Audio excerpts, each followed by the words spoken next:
Deuteronomy 1. These are the words Moses spoke to all Israel in the desert east of the Jordan, that is, in the Arabah, opposite Suph, between Paran and Tophel, Laban, Hazeroth, and Dizahab. It takes 11 days to go from Horeb to Kadesh Barnea by the Mount Seir road. In the 40th year, on the first day of the 11th month, Moses proclaimed to the Israelites all that the Lord had commanded him concerning them. This was after he had defeated Sihon, king of the Amorites, who reigned in Heshbon, and at Edrei had defeated Og, king of Bashan, who reigned in Ashtaroth. East of the Jordan, in the territory of Moab, Moses began to expound this law, saying, The Lord our God said to us at Horeb, You have stayed long enough at this mountain. Break camp and advance into the hill country of the Amorites. Go to all the neighboring peoples in the Arabah, in the mountains, in the western foothills, in the Negev, and along the coast to the land of the Canaanites, and to Lebanon, as far as the great river, the Euphrates. See, I have given you this land. Go in and take possession of the land that the Lord swore he would give to your fathers, to Abraham, Isaac, and Jacob, and to their descendants after them. At that time I said to you, You are too heavy a burden for me to carry alone. The Lord your God has increased your numbers, so that today you are as many as the stars in the sky. May the Lord, the God of your fathers, increase you 1,000 times, and bless you as he has promised. But how can I bear your problems and your burdens and your disputes all by myself? Choose some wise, understanding, and respected men from each of your tribes, and I will set them over you. You answered me, What you propose to do is good. So I took the leading men of your tribes, wise and respected men, and appointed them to have authority over you, as commanders of thousands, of hundreds, of fifties, and of tens, and as tribal officials.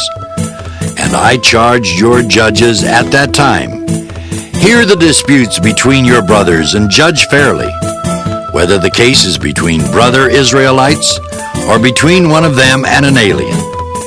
Do not show partiality in judging. Hear both small and great alike. Do not be afraid of any man, for judgment belongs to God. Bring me any case too hard for you, and I will hear it. And at that time I told you everything you were to do. Then, as the Lord our God commanded us, we set out from Horeb and went toward the hill country of the Amorites, through all that vast and dreadful desert that you have seen. And so we reached Kadesh Barnea. Then I said to you, You have reached the hill country of the Amorites, which the Lord our God is giving us. See, the Lord your God has given you the land. Go up and take possession of it as the Lord, the God of your fathers, told you. Do not be afraid, do not be discouraged. Then all of you came to me and said, Let us send men ahead to spy out the land for us and bring back a report about the route we are to take and the towns we will come to. Well, the idea seemed good to me, so I selected 12 of you, one man from each tribe.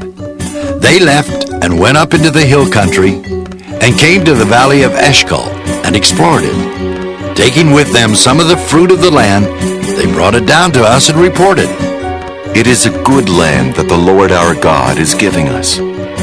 But you were unwilling to go up. You rebelled against the command of the Lord your God.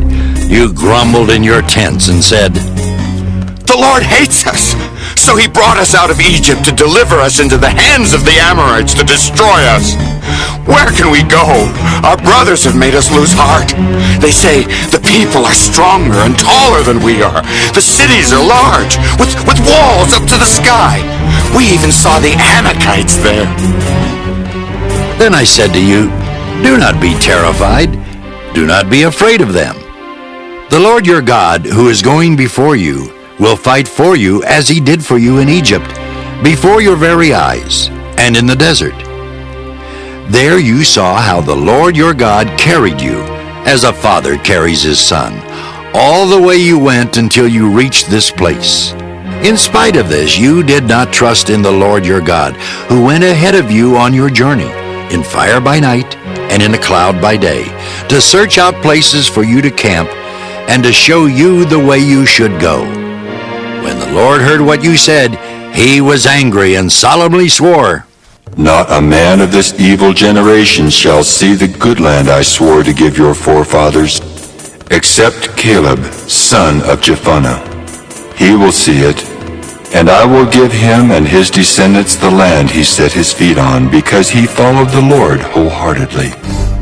Because of you, the Lord became angry with me also, and said, You shall not enter it either, but your assistant, Joshua, son of Nun, will enter it. Encourage him, because he will lead Israel to inherit it. And the little ones that you said would be taken captive, your children who do not yet know good from bad, they will enter the land. I will give it to them, and they will take possession of it. But as for you, turn around and set out toward the desert, along the route to the Red Sea. Then you replied, We have sinned against the Lord. We will go up and fight as the Lord our God commanded us. So every one of you put on his weapons, thinking it easy to go up into the hill country. But the Lord said to me, Tell them, Do not go up and fight, because I will not be with you. You will be defeated by your enemies. So I told you, but you would not listen. You rebelled against the Lord's command, and in your arrogance you marched up into the hill country. The Amorites who lived in those hills came out against you. They chased you like a swarm of bees and beat you down from Seir all the way to Hormah. You came back and wept before the Lord, but he paid no attention to your weeping and turned a deaf ear to you. And so you stayed in Kadesh many days, all the time you spent there. Deuteronomy 2. Then we turned back and set out toward the desert along the route to the Red Sea as the Lord had directed me. For a long time we made our way around the hill country of Seir. Then the Lord said to me, You have made your way around this hill country long enough. Now turn north. Give the people these orders. You are about to pass through the territory of your brothers, the descendants of Esau, who live in Seir. They will be afraid of you, but be very careful. Do not provoke them to war, for I will not give you any of their land, not even enough to put your foot on. I have given Esau the hill country of Seir as his own. You are to pay them in silver for the food you eat and the water you drink.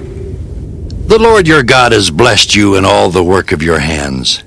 He has watched over your journey through this vast desert. These 40 years the Lord your God has been with you, and you have not lacked anything. So we went on past our brothers, the descendants of Esau, who live in Seir. We turned from the Arabah road, which comes up from Elath, and Ezion-Geber, and traveled along the desert road of Moab.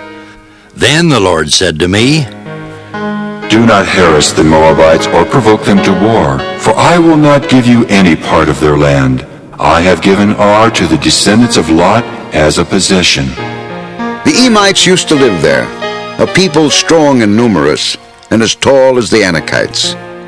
Like the Anakites, they too were considered Rephaites, but the Moabites call them Emites. Horites used to live in Seir, but the descendants of Esau drove them out. They destroyed the Horites from before them and settled in their place, just as Israel did in the land the Lord gave them as their possession. And the Lord said, Now get up and cross the Zered Valley. So we crossed the valley. 38 years passed from the time we left Kadesh Barnea until we crossed the Zered Valley. By then, that entire generation of fighting men had perished from the camp, as the Lord had sworn to them.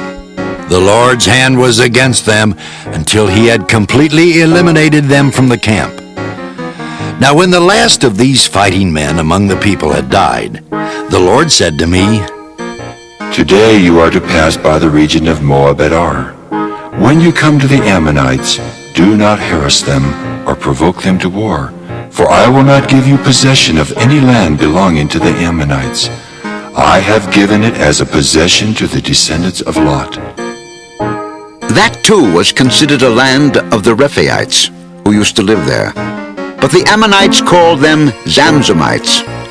They were a people strong and numerous, and as tall as the Anakites. The Lord destroyed them from before the Ammonites, who drove them out and settled in their place. The Lord had done the same for the descendants of Esau, who lived in Seir, when he destroyed the Horites from before them. They drove them out and have lived in their place to this day. And as for the Avites who lived in villages as far as Gaza, the Caphtorites coming out from Caphtor destroyed them and settled in their place. Set out now and cross the Arnon Gorge. See, I have given into your hands Sihon, the Amorite king of Heshbon, and his country. Begin to take possession of it and engage him in battle. This very day I will begin to put the terror and fear of you in all the nations under heaven. They will hear reports of you and will tremble and be in anguish because of you. From the desert of Kedemoth, I sent messengers to Sihon, king of Heshbon, offering peace and saying, Let us pass through your country. We will stay on the main road. We will not turn aside to the right or to the left. Sell us food to eat and water to drink for their price in silver. Only let us pass through on foot, as the descendants of Esau who live in Seir and the Moabites who live in Ar did for us, until we cross the Jordan into the land the Lord our God is giving us. But Sihon, king of Heshbon, refused to let us pass through.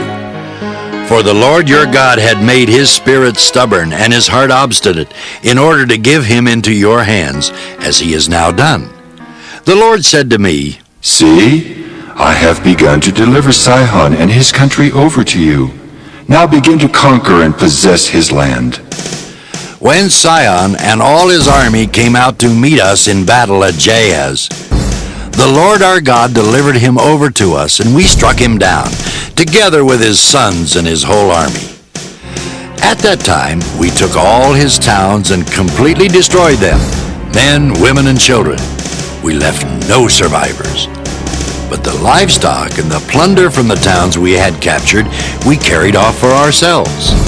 From Auror on the rim of the Arnon Gorge, and from the town in the gorge, even as far as Gilead, not one town was too strong for us. The Lord our God gave us all of them. But in accordance with the command of the Lord our God, you did not encroach on any of the land of the Ammonites, neither the land along the course of the Jabbok, nor that around the towns and the hills. Deuteronomy 3. Next we turned and went up along the road toward Bashan, and Og, king of Bashan, with his whole army, marched out to meet us in battle at Edrei. The Lord said to me, Do not be afraid of him, for I have handed him over to you with his whole army and his land. Do to him what you did to Sihon, king of the Amorites, who reigned in Heshbon. So the Lord our God also gave into our hands Og, king of Bashan, and all his army. We struck them down, leaving no survivors. At that time we took all his cities. There was not one of the 60 cities that we did not take from them. The whole region of Argob, Og's kingdom in Bashan. All these cities were fortified with high walls and with gates and bars. There were also a great many unwalled villages. We completely destroyed them, as we had done with Sihon, king of Heshbon, destroying every city, men, women, and children. But all the livestock and the plunder from their cities we carried off for ourselves. So at that time we took from these two kings of the Amorites the territory east of the Jordan, from the Arnon Gorge as far as Mount Hermon. Hermon is called Syrian by the Sidonians. The Amorites call it Senir. We took all the towns on the plateau, and all Gilead, and all Bashan, as far as Salika and Edrei, towns of Og's kingdom in Bashan. Only Og, king of Bashan, was left of the remnant of the Rephaites. His bed was made of iron, and was more than 13 feet long and 6 feet wide. It is still in Rabbah of the Ammonites. Of the land that we took over at that time, I gave the Reubenites and the Gadites the territory north of Aroer by the Arnon Gorge, including half the hill country of Gilead, together with its towns. The rest of Gilead, and also all of Bashan, the kingdom of Og, I gave to the half-tribe of Manasseh. The whole region of Argob in Bashan used to be known as a land of the Rephaites. Jair, a descendant of Manasseh, took the whole region of Argob as far as the border of the Geshurites and the Maacathites. It was named after him, so that to this day Bashan is called Havoth Jair. And I gave Gilead to Machir. But to the Reubenites and the Gadites I gave the territory extending from Gilead down to the Arnon Gorge, the middle of the gorge being the border, and out to the Jabbok River, which is the border of the Ammonites. Its western border was the Jordan in the Arabah, from Kinnereth to the Sea of the Arabah, the Salt Sea, below the slopes of Pisgah. I commanded you at that time, the Lord your God has given you this land to take possession of it. But all your able-bodied men, armed for battle, must cross over ahead of your brother Israelites. However, your wives, your children, and your livestock, I know you have much livestock, may stay in the towns I have given you, until the Lord gives rest to your brothers as he has to you. And they too have taken over the land that the Lord your God is giving them across the Jordan. After that, each of you may go back to the possession I have given you. At that time I commanded Joshua, you have seen with your own eyes all that the Lord your God has done to these 2 kings.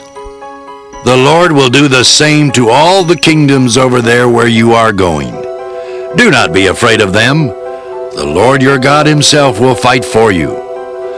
At that time I pleaded with the Lord, O sovereign Lord, you have begun to show to your servant your greatness and your strong hand. For what God is there in heaven or on earth who can do the deeds and mighty works you do? Let me go over and see the good land beyond the Jordan, that fine hill country in Lebanon. But because of you, the Lord was angry with me and would not listen to me. That is enough. Do not speak to me any more about this matter. Go up to the top of Pisgah and look west and north and south and east. Look at the land with your own eyes, since you are not going to cross this Jordan. But commission Joshua and encourage and strengthen him, for he will lead this people across and will cause them to inherit the land that you will see. So we stayed in the valley near Beth Peor. Deuteronomy 4. Hear now, O Israel, the decrees and laws I am about to teach you. Follow them so that you may live and may go in and take possession of the land that the Lord, the God of your fathers, is giving you. Do not add to what I command you, and do not subtract from it, but keep the commands of the Lord your God that I give you. You saw with your own eyes what the Lord did at Baal Peor. The Lord your God destroyed from among you everyone who followed the Baal of Peor. But all of you who held fast to the Lord your God are still alive today. See, I have taught you decrees and laws as the Lord my God commanded me, so that you may follow them in the land you are entering to take possession of it. Observe them carefully, for this will show your wisdom and understanding to the nations, who will hear about all these decrees and say, Surely this great nation is a wise and understanding people. What other nation is so great as to have their gods near them, the way the Lord our God is near us whenever we pray to him? And what other nation is so great as to have such righteous decrees and laws as this body of laws I am setting before you today? Only be careful and watch yourselves closely, so that you do not forget the things your eyes have seen, or let them slip from your heart as long as you live. Teach them to your children and to their children after them. Remember the day you stood before the Lord your God at Horeb, when he said to me, Assemble the people before me, to hear my words, so that they may learn to revere me as long as they live in the land, and may teach them to their children. You came near and stood at the foot of the mountain while it blazed with fire to the very heavens, with black clouds and deep darkness. Then the Lord spoke to you out of the fire.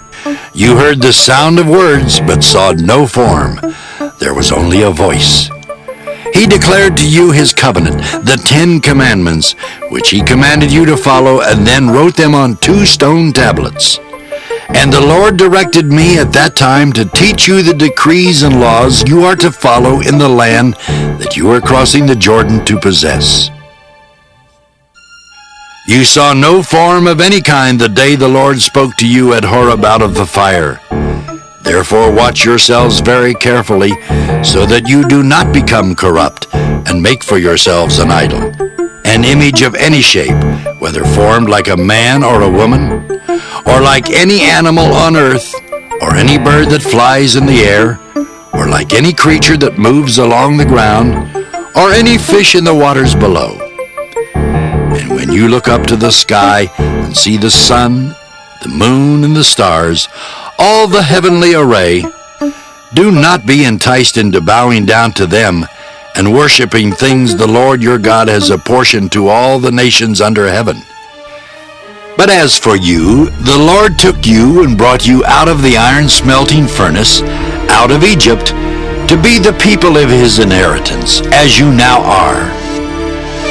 The Lord was angry with me because of you, and he solemnly swore that I would not cross the Jordan and enter the good land the Lord your God is giving you as your inheritance. I will die in this land. I will not cross the Jordan, but you are about to cross over and take possession of that good land. Be careful not to forget the covenant of the Lord your God that he made with you. Do not make for yourselves an idol in the form of anything the Lord your God has forbidden. For the Lord your God is a consuming fire, a jealous God. After you have had children and grandchildren, and have lived in the land a long time, if you then become corrupt and make any kind of idol, doing evil in the eyes of the Lord your God and provoking him to anger, I call heaven and earth as witnesses against you this day that you will quickly perish from the land that you are crossing the Jordan to possess. You will not live there long, but will certainly be destroyed. The Lord will scatter you among the peoples, and only a few of you will survive among the nations to which the Lord will drive you. There you will worship man-made gods of wood and stone, which cannot see or hear or eat or smell. But if from there you seek the Lord your God, you will find him if you look for him with all your heart and with all your soul. When you are in distress and all these things have happened to you, then in later days you will return to the Lord your God and obey him. For the Lord your God is a merciful God. He will not abandon or destroy you, or forget the covenant with your forefathers, which he confirmed to them by oath. Ask now about the former days, long before your time, from the day God created man on the earth. Ask from one end of the heavens to the other, has anything so great as this ever happened, or has anything like it ever been heard of? Has any other people heard the voice of God speaking out of fire as you have and lived? Has any God ever tried to take for himself one nation out of another nation, by testings, by miraculous signs and wonders, by war, by a mighty hand and an outstretched arm, or by great and awesome deeds, like all the things the Lord your God did for you in Egypt before your very eyes? You were shown these things so that you might know that the Lord is God. Besides him, there is no other. From heaven he made you hear his voice to discipline you. On earth he showed you his great fire, and you heard his words from out of the fire. Because he loved your forefathers and chose their descendants after them, He brought you out of Egypt by his presence and his great strength, to drive out before you nations greater and stronger than you, and to bring you into their land, to give it to you for your inheritance, as it is today. Acknowledge and take to heart this day that the Lord is God in heaven above and on the earth below. There is no other. Keep his decrees and commands, which I am giving you today, so that it may go well with you and your children after you, and that you may live long in the land the Lord your God gives you for all time. Then Moses set aside 3 cities east of the Jordan, to which anyone who had killed a person could flee if he had unintentionally killed his neighbor without malice aforethought. He could flee into one of these cities and save his life. The cities were these: Bezer in the desert plateau for the Reubenites, Ramoth in Gilead for the Gadites, and Golan in Bashan for the Manassites. This is the law Moses set before the Israelites. These are the stipulations, decrees, and laws Moses gave them when they came out of Egypt and were in the valley near Beth Peor, east of the Jordan, in the land of Sihon, king of the Amorites, who reigned in Heshbon and was defeated by Moses and the Israelites as they came out of Egypt. They took possession of his land and the land of Og, king of Bashan, the 2 Amorite kings east of the Jordan. This land extended from Aroer on the rim of the Arnon Gorge to Mount Sion, that is, Hermon, and included all the Arabah east of the Jordan, as far as the sea of the Arabah, below the slopes of Pisgah. Deuteronomy 5. Moses summoned all Israel and said, Hear, O Israel, the decrees and laws I declare in your hearing today. Learn them and be sure to follow them. The Lord our God made a covenant with us at Horeb. It was not with our fathers that the Lord made this covenant, but with us, with all of us who are alive here today. The Lord spoke to you face to face out of the fire on the mountain. At that time I stood between the Lord and you to declare to you the word of the Lord, because you were afraid of the fire and did not go up the mountain. And he said, I am the Lord your God who brought you out of Egypt, out of the land of slavery. You shall have no other gods before me. You shall not make for yourself an idol in the form of anything in heaven above, or on the earth beneath, or in the waters below. You shall not bow down to them or worship them, for I, the Lord your God, am a jealous God, punishing the children for the sin of the fathers to the 3rd and 4th generation of those who hate me, but showing love to 1,000 generations of those who love me and keep my commandments. You shall not misuse the name of the Lord your God, for the Lord will not hold anyone guiltless who misuses his name. Observe the Sabbath day by keeping it holy, as the Lord your God has commanded you. 6 days you shall labor and do all your work. But the 7th day is a Sabbath to the Lord your God. On it you shall not do any work, neither you, nor your son or daughter, nor your manservant or maidservant, nor your ox, your donkey, or any of your animals, nor the alien within your gates, so that your manservant and maidservant may rest as you do. Remember that you were slaves in Egypt, and that the Lord your God brought you out of there with a mighty hand and an outstretched arm. Therefore the Lord your God has commanded you to observe the Sabbath day. Honor your father and your mother as the Lord your God has commanded you, so that you may live long, and that it may go well with you in the land the Lord your God is giving you. You shall not murder. You shall not commit adultery. You shall not steal. You shall not give false testimony against your neighbor. You shall not covet your neighbor's wife. You shall not set your desire on your neighbor's house or land, his manservant or maidservant, his ox or donkey, or anything that belongs to your neighbor.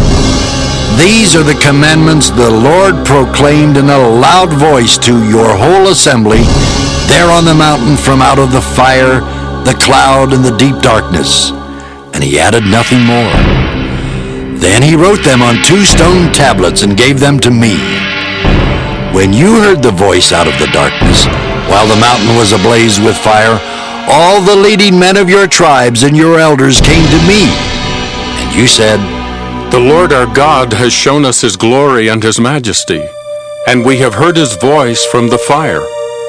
Today we have seen that a man can live even if God speaks with him. But now why should we die? This great fire will consume us, and we will die if we hear the voice of the Lord our God any longer. For what mortal man has ever heard the voice of the living God speaking out of fire as we have, and survived? Go near and listen to all that the Lord our God says. Then tell us whatever the Lord our God tells you. We will listen and obey. The Lord heard you when you spoke to me, and the Lord said to me, I have heard what this people said to you. Everything they said was good.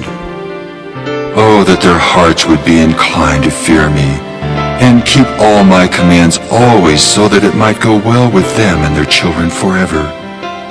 Go tell them to return to their tents, but you stay here with me, so that I may give you all the commands, decrees, and laws you are to teach them to follow in the land I am giving them to possess. So be careful to do what the Lord your God has commanded you.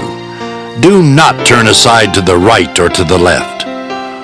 Walk in all the way that the Lord your God has commanded you, so that you may live and prosper and prolong your days in the land that you will possess. Deuteronomy 6.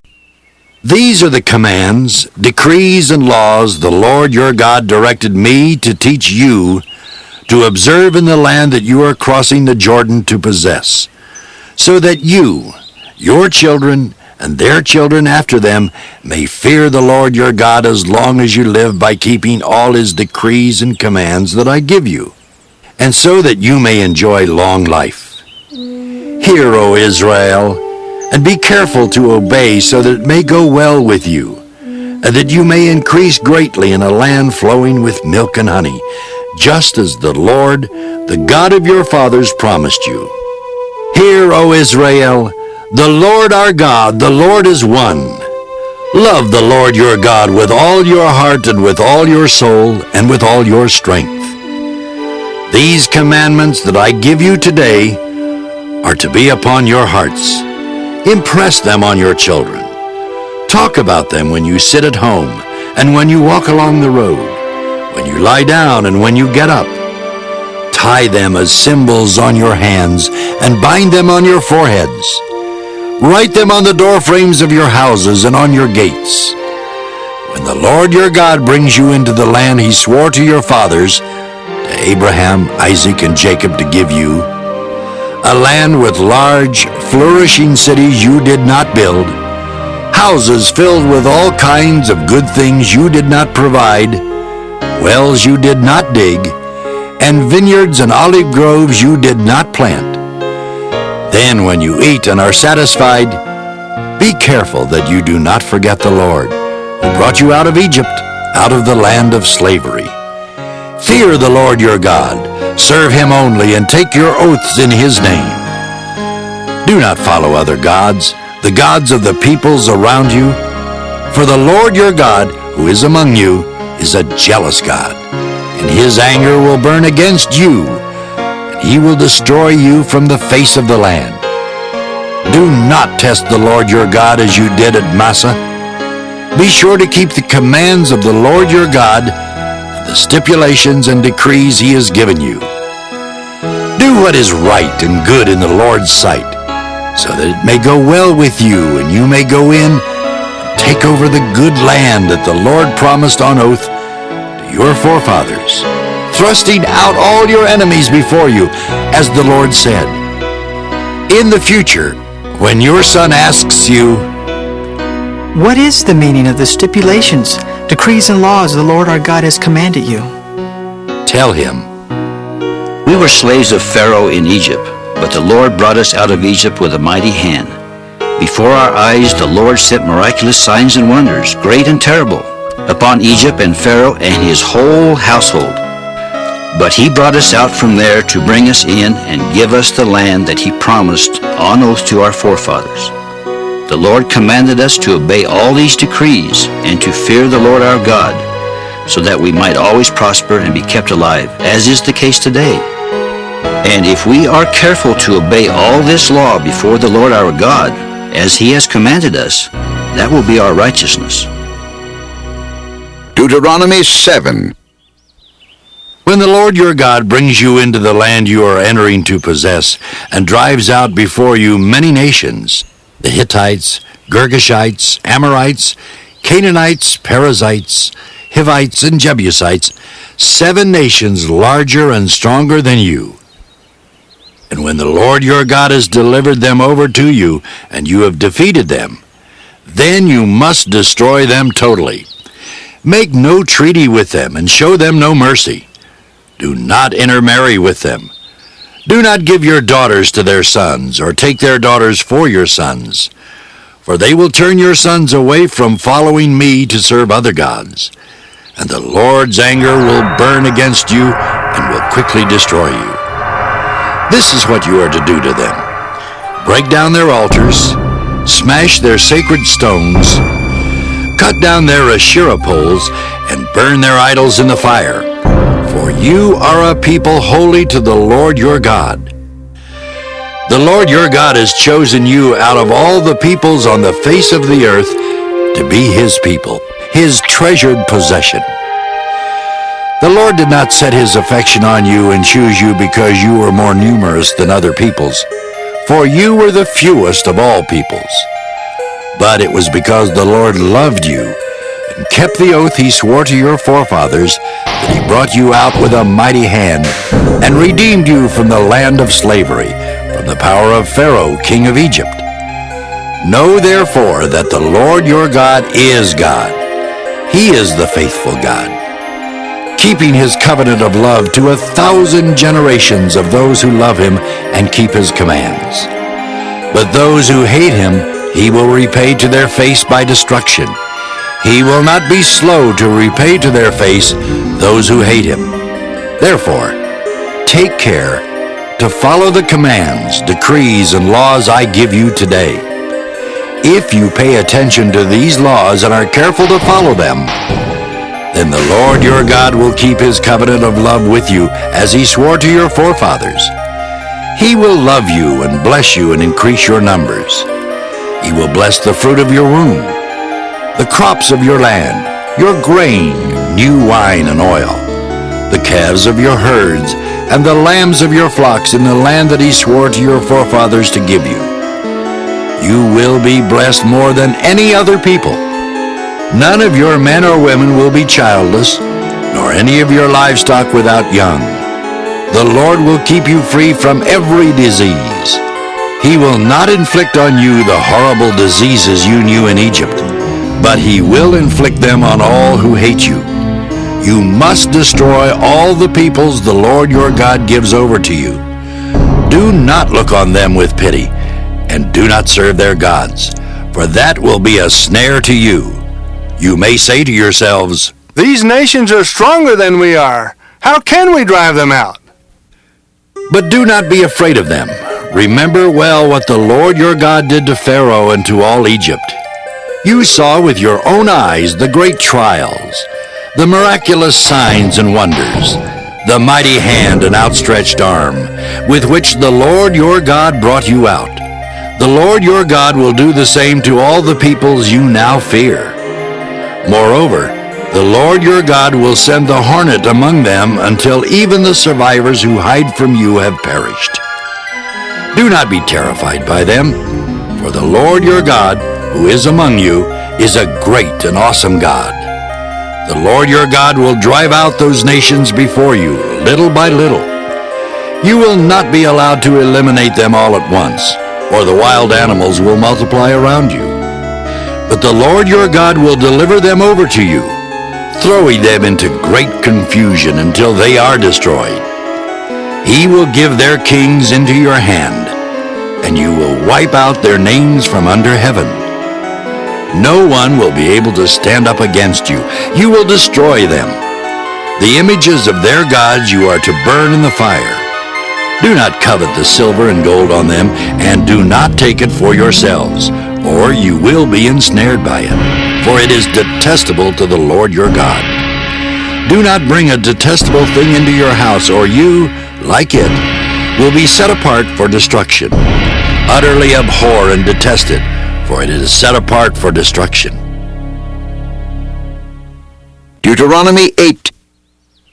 Be careful to follow every command I am giving you today, so that you may live and increase and may enter and possess the land that the Lord promised on oath to your forefathers.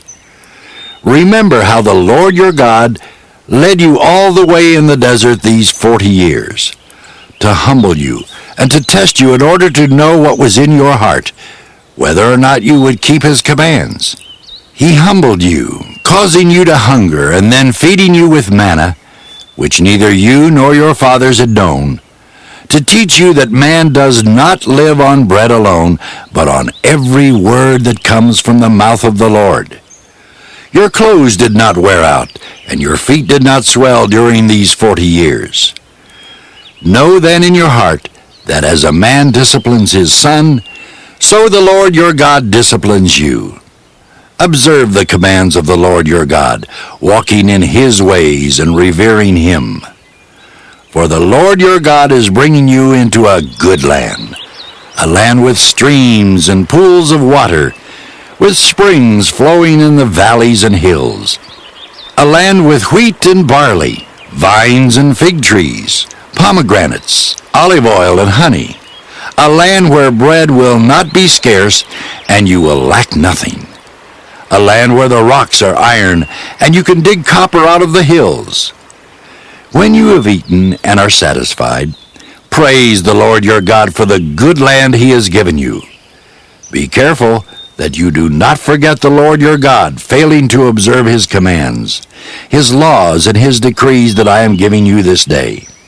Otherwise, when you eat and are satisfied, when you build fine houses and settle down, and when your herds and flocks grow large and your silver and gold increase, and all you have is multiplied, then your heart will become proud, and you will forget the Lord your God, who brought you out of Egypt, out of the land of slavery. He led you through the vast and dreadful desert, that thirsty and waterless land with its venomous snakes and scorpions. He brought you water out of hard rock. He gave you manna to eat in the desert, something your fathers had never known, to humble and to test you, so that in the end it might go well with you. You may say to yourself, My power and the strength of my hands have produced this wealth for me. but remember the Lord your God, for it is he who gives you the ability to produce wealth, and so confirms his covenant, which he swore to your forefathers, as it is today. If you ever forget the Lord your God, and follow other gods, and worship and bow down to them, I testify against you today that you will surely be destroyed. Like the nations the Lord destroyed before you, so you will be destroyed for not obeying the Lord your God. Deuteronomy 9. Hear, O Israel, you are now about to cross the Jordan to go in and dispossess nations greater and stronger than you, with large cities that have walls up to the sky. The people are strong and tall, Anakites. You know about them and have heard it said, Who can stand up against the Anakites? But be assured today that the Lord your God is the one who goes across ahead of you like a devouring fire. He will destroy them. He will subdue them before you. And you will drive them out and annihilate them quickly, as the Lord has promised you. After the Lord your God has driven them out before you, do not say to yourself, The Lord has brought me here to take possession of this land because of my righteousness. No, it is on account of the wickedness of these nations that the Lord is going to drive them out before you. It is not because of your righteousness or your integrity that you are going in to take possession of their land, but on account of the wickedness of these nations. The Lord your God will drive them out before you, to accomplish what he swore to your fathers, to Abraham, Isaac, and Jacob. Understand then that it is not because of your righteousness that the Lord your God is giving you this good land to possess, for you are a stiff-necked people. Remember this, and never forget how you provoked the Lord your God to anger in the desert. From the day you left Egypt until you arrived here, you have been rebellious against the Lord. At Horeb, you aroused the Lord's wrath so that he was angry enough to destroy you. When I went up on the mountain to receive the tablets of stone, the tablets of the covenant that the Lord had made with you, I stayed on the mountain 40 days and 40 nights. I ate no bread and drank no water. The Lord gave me 2 stone tablets inscribed by the finger of God. On them were all the commandments the Lord proclaimed to you on the mountain out of the fire, on the day of the assembly. At the end of the 40 days and 40 nights, the Lord gave me the 2 stone tablets, the tablets of the covenant. Then the Lord told me, Go down from here at once, because your people, whom you brought out of Egypt, have become corrupt. They have turned away quickly from what I commanded them and have made a cast idol for themselves. I have seen this people, and they are a stiff-necked people indeed. Let me alone so that I may destroy them and blot out their name from under heaven. And I will make you into a nation stronger and more numerous than they. So I turned and went down from the mountain while it was ablaze with fire, and the 2 tablets of the covenant were in my hands. When I looked, I saw that you had sinned against the Lord your God. You had made for yourselves an idol cast in the shape of a calf. You had turned aside quickly from the way that the Lord had commanded you. So I took the 2 tablets and threw them out of my hands, breaking them to pieces before your eyes. Then once again I fell prostrate before the Lord for 40 days and 40 nights. I ate no bread and drank no water because of all the sin you had committed, doing what was evil in the Lord's sight and so provoking him to anger. I feared the anger and wrath of the Lord, for he was angry enough with you to destroy you. But again the Lord listened to me, and the Lord was angry enough with Aaron to destroy him. But at that time I prayed for Aaron too. Also I took that sinful thing of yours, the calf you had made, and burned it in the fire. Then I crushed it and ground it to powder as fine as dust, and threw the dust into a stream that flowed down the mountain. You also made the Lord angry at Taberah, at Massa, and at Kibroth-Hattaavah.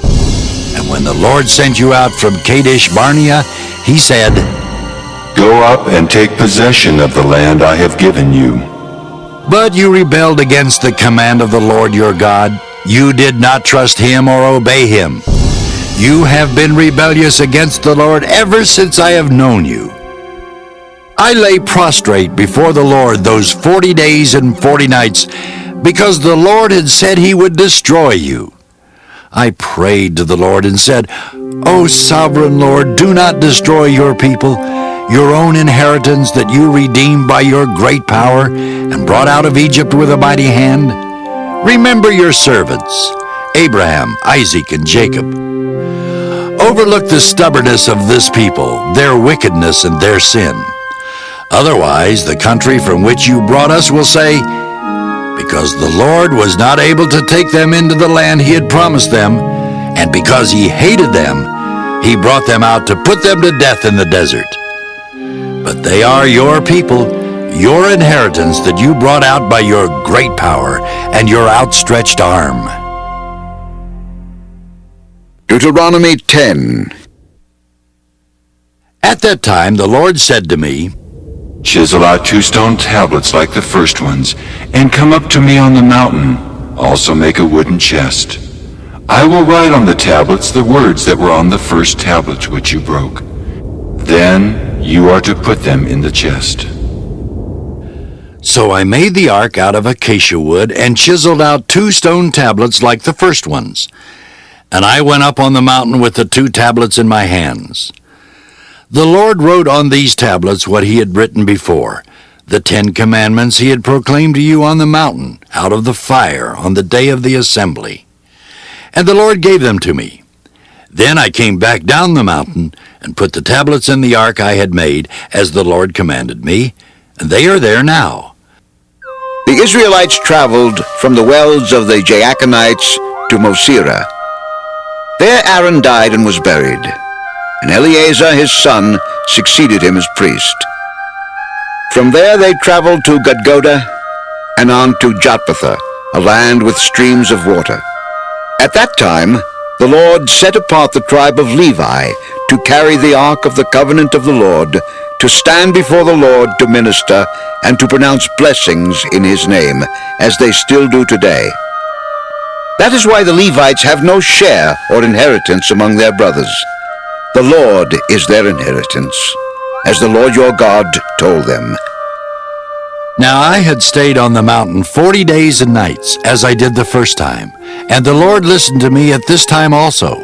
It was not his will to destroy you. Go and lead the people on their way, so that they may enter and possess the land that I swore to their fathers to give them. And now, O Israel, what does the Lord your God ask of you but to fear the Lord your God, to walk in all his ways, to love him, to serve the Lord your God with all your heart and with all your soul, and to observe the Lord's commands and decrees that I am giving you today for your own good? To the Lord your God belong the heavens, even the highest heavens, the earth and everything in it. Yet the Lord set his affection on your forefathers and loved them, and he chose you, their descendants, above all the nations as it is today. Circumcise your hearts, therefore, and do not be stiff-necked any longer. For the Lord your God is God of gods and Lord of lords, the great God, mighty and awesome, who shows no partiality and accepts no bribes. He defends the cause of the fatherless and the widow, and loves the alien, giving him food and clothing. And you are to love those who are aliens, for you yourselves were aliens in Egypt. Fear the Lord your God and serve him. Hold fast to him and take your oaths in his name. He is your praise. He is your God who performed for you those great and awesome wonders you saw with your own eyes. Your forefathers who went down into Egypt were 70 in all, and now the Lord your God has made you as numerous as the stars in the sky. Deuteronomy 11. Love the Lord your God and keep his requirements, his decrees, his laws, and his commands always.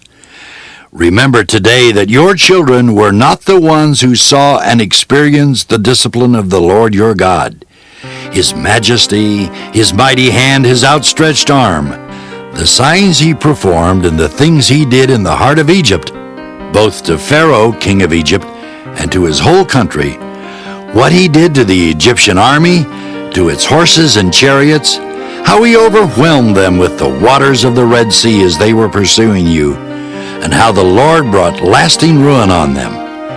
It was not your children who saw what he did for you in the desert until you arrived at this place, and what he did to Dathan and Abiram, sons of Eliab the Reubenite, when the earth opened its mouth right in the middle of all Israel and swallowed them up with their households, their tents, and every living thing that belonged to them. But it was your own eyes that saw all these great things the Lord has done. Observe therefore all the commands I am giving you today, so that you may have the strength to go in and take over the land that you are crossing the Jordan to possess, and so that you may live long in the land that the Lord swore to your forefathers to give to them and their descendants, a land flowing with milk and honey. The land you are entering to take over is not like the land of Egypt, from which you have come, where you planted your seed and irrigated it by foot as in a vegetable garden. But the land you are crossing the Jordan to take possession of is a land of mountains and valleys that drinks rain from heaven. It is a land the Lord your God cares for. The eyes of the Lord your God are continually on it, from the beginning of the year to its end. So if you faithfully obey the commands I am giving you today, to love the Lord your God, and to serve him with all your heart and with all your soul, then I will send rain on your land in its season, both autumn and spring rains, so that you may gather in your grain, new wine and oil. I will provide grass in the fields for your cattle, and you will eat and be satisfied. Be careful, or you will be enticed to turn away and worship other gods and bow down to them. Then the Lord's anger will burn against you, and he will shut the heavens so that it will not rain, and the ground will yield no produce. And you will soon perish from the good land the Lord is giving you. Fix these words of mine in your hearts and minds. Tie them as symbols on your hands, and bind them on your foreheads. Teach them to your children, talking about them when you sit at home and when you walk along the road, when you lie down and when you get up. Write them on the door frames of your houses and on your gates, so that your days and the days of your children may be many in the land that the Lord swore to give your forefathers, as many as the days that the heavens are above the earth. If you carefully observe all these commands I am giving you to follow, to love the Lord your God, to walk in all his ways, and to hold fast to him, then the Lord will drive out all these nations before you, and you will dispossess nations larger and stronger than you. Every place where you set your foot will be yours. Your territory will extend from the desert to Lebanon, and from the Euphrates River to the western sea. No man will be able to stand against you. The Lord your God, as he promised you, will put the terror and fear of you on the whole land, wherever you go. See, I am setting before you today a blessing and a curse. The blessing, if you obey the commands of the Lord your God that I am giving you today. The curse, if you disobey the commands of the Lord your God and turn from the way that I command you today by following other gods, which you have not known. When the Lord your God has brought you into the land you are entering to possess, you are to proclaim on Mount Gerizim the blessings, and on Mount Ebal the curses. As you know, these mountains are across the Jordan, west of the road, toward the setting sun, near the great trees of Moreh, in the territory of those Canaanites living in the Arabah, in the vicinity of Gilgal. You are about to cross the Jordan to enter and take possession of the land the Lord your God is giving you. When you have taken it over and are living there, be sure that you obey all the decrees and laws I am setting before you today. Deuteronomy 12. These are the decrees and laws you must be careful to follow in the land that the Lord, the God of your fathers, has given you to possess, as long as you live in the land. Destroy completely all the places on the high mountains and on the hills and under every spreading tree where the nations you are dispossessing worship their gods.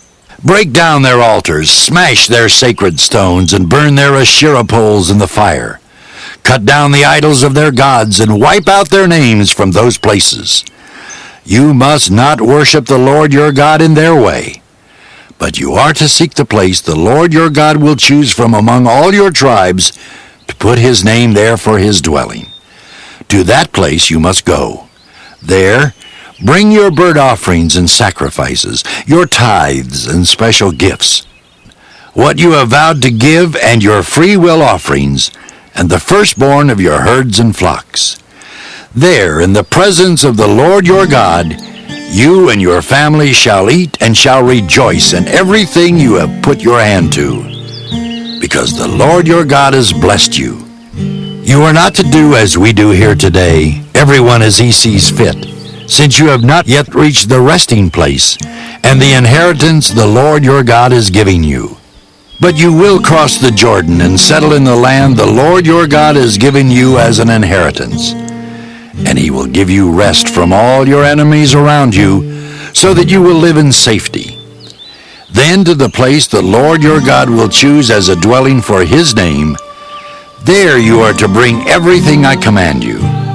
your burnt offerings and sacrifices, your tithes and special gifts, and all the choice possessions you have vowed to the Lord.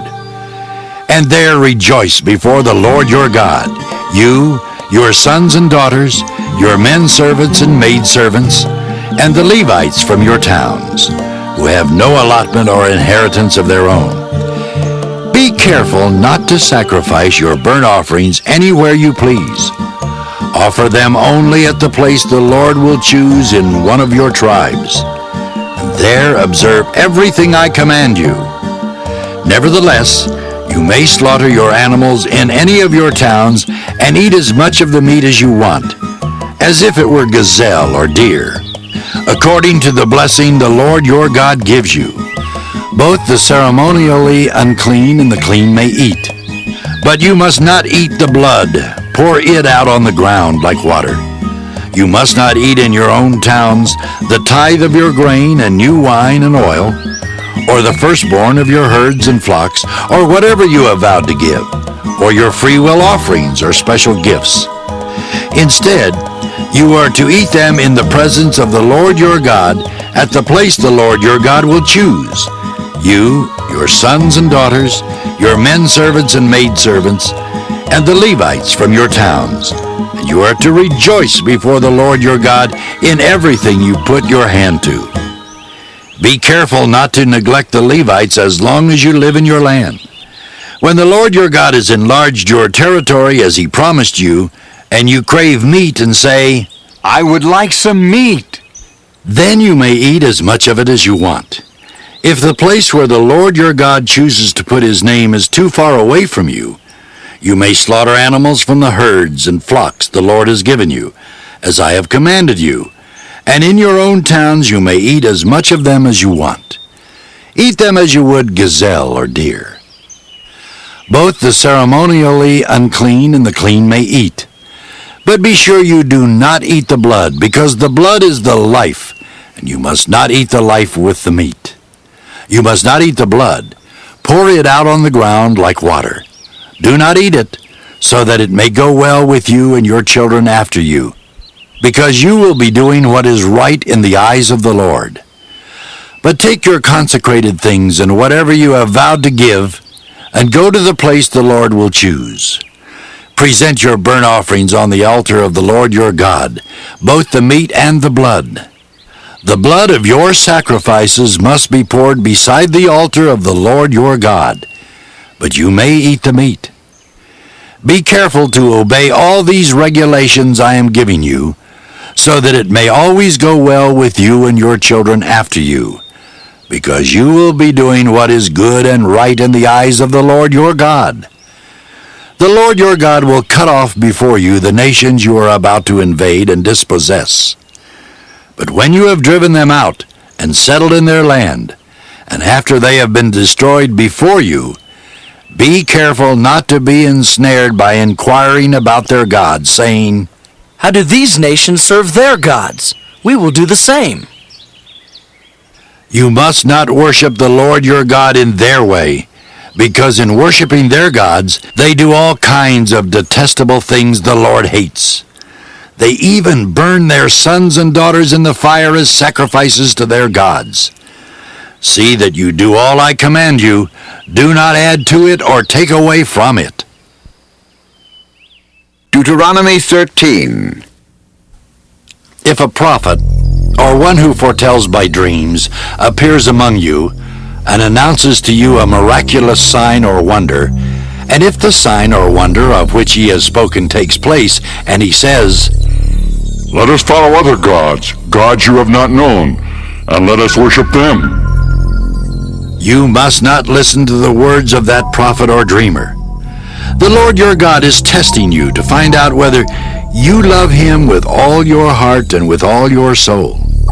It is the Lord your God you must follow, and him you must revere. Keep his commands and obey him. Serve him and hold fast to him. That prophet or dreamer must be put to death, because he preached rebellion against the Lord your God, who brought you out of Egypt and redeemed you from the land of slavery. He has tried to turn you from the way the Lord your God commanded you to follow. You must purge the evil from among you. If your very own brother, or your son or daughter, or the wife you love, or your closest friend secretly entices you, saying, "Let us go and worship other gods, gods that neither you nor your fathers have known, gods of the peoples around you, whether near or far, from one end of the land to the other." do not yield to him or listen to him. Show him no pity.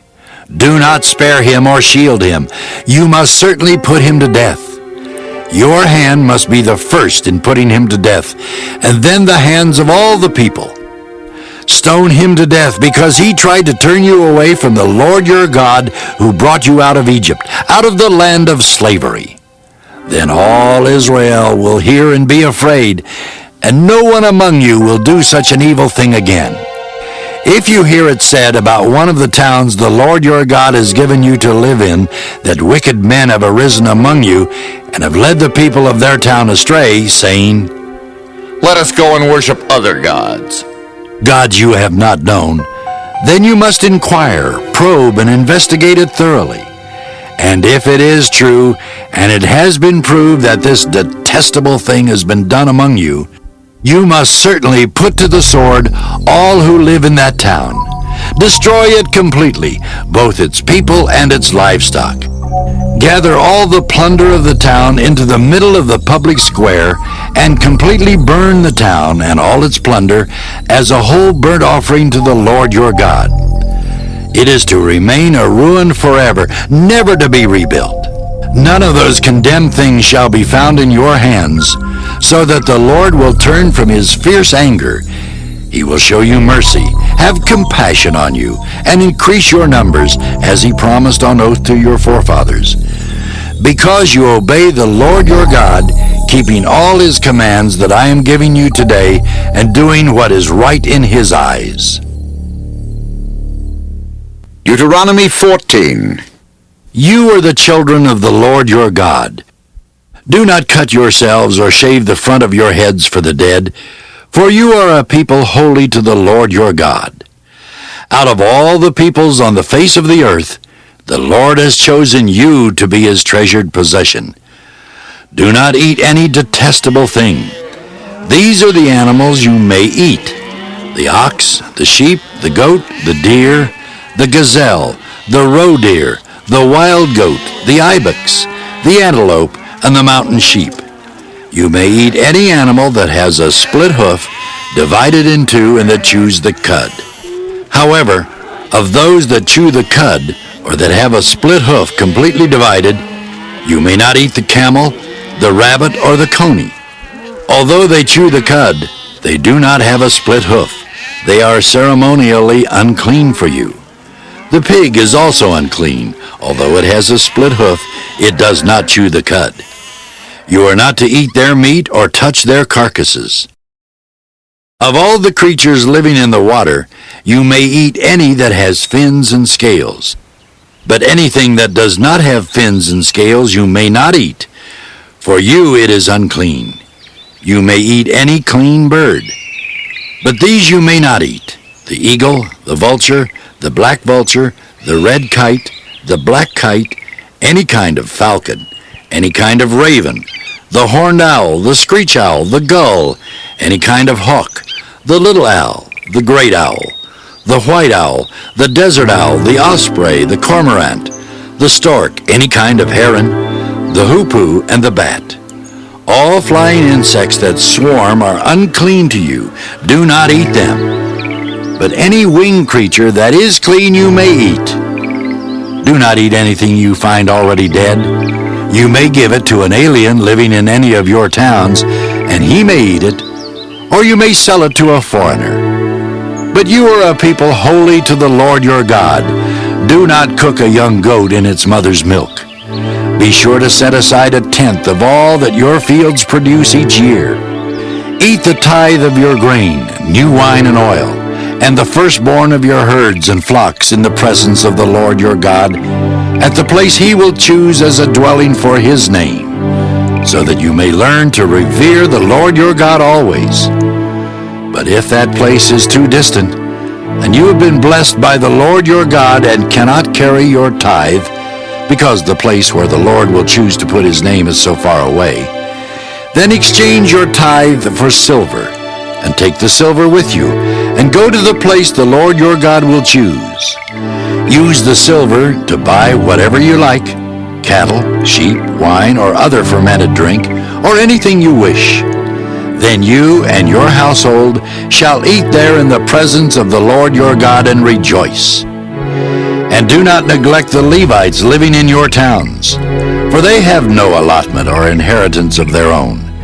At the end of every 3 years, bring all the tithes of that year's produce and store it in your towns, so that the Levites, who have no allotment or inheritance of their own, and the aliens, the fatherless, and the widows who live in your towns may come and eat and be satisfied, and so that the Lord your God may bless you in all the work of your hands.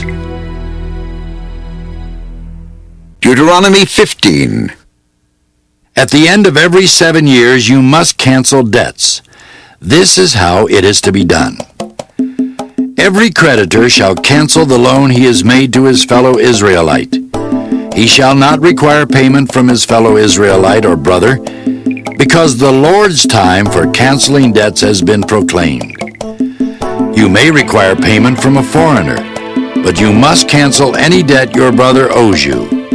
However, there should be no poor among you, for in the land the Lord your God is giving you to possess as your inheritance, he will richly bless you, if only you fully obey the Lord your God and are careful to follow all these commands I am giving you today. For the Lord your God will bless you as he has promised, and you will lend to many nations, but will borrow from none. You will rule over many nations, but none will rule over you. If there is a poor man among your brothers in any of the towns of the land that the Lord your God is giving you, do not be hard-hearted or tight-fisted toward your poor brother. Rather be open-handed and freely lend him whatever he needs. Be careful not to harbor this wicked thought. The 7th year, the year for canceling debts, is near. So that you do not show ill will toward your needy brother and give him nothing. He may then appeal to the Lord against you, and you will be found guilty of sin. Give generously to him, and do so without a grudging heart.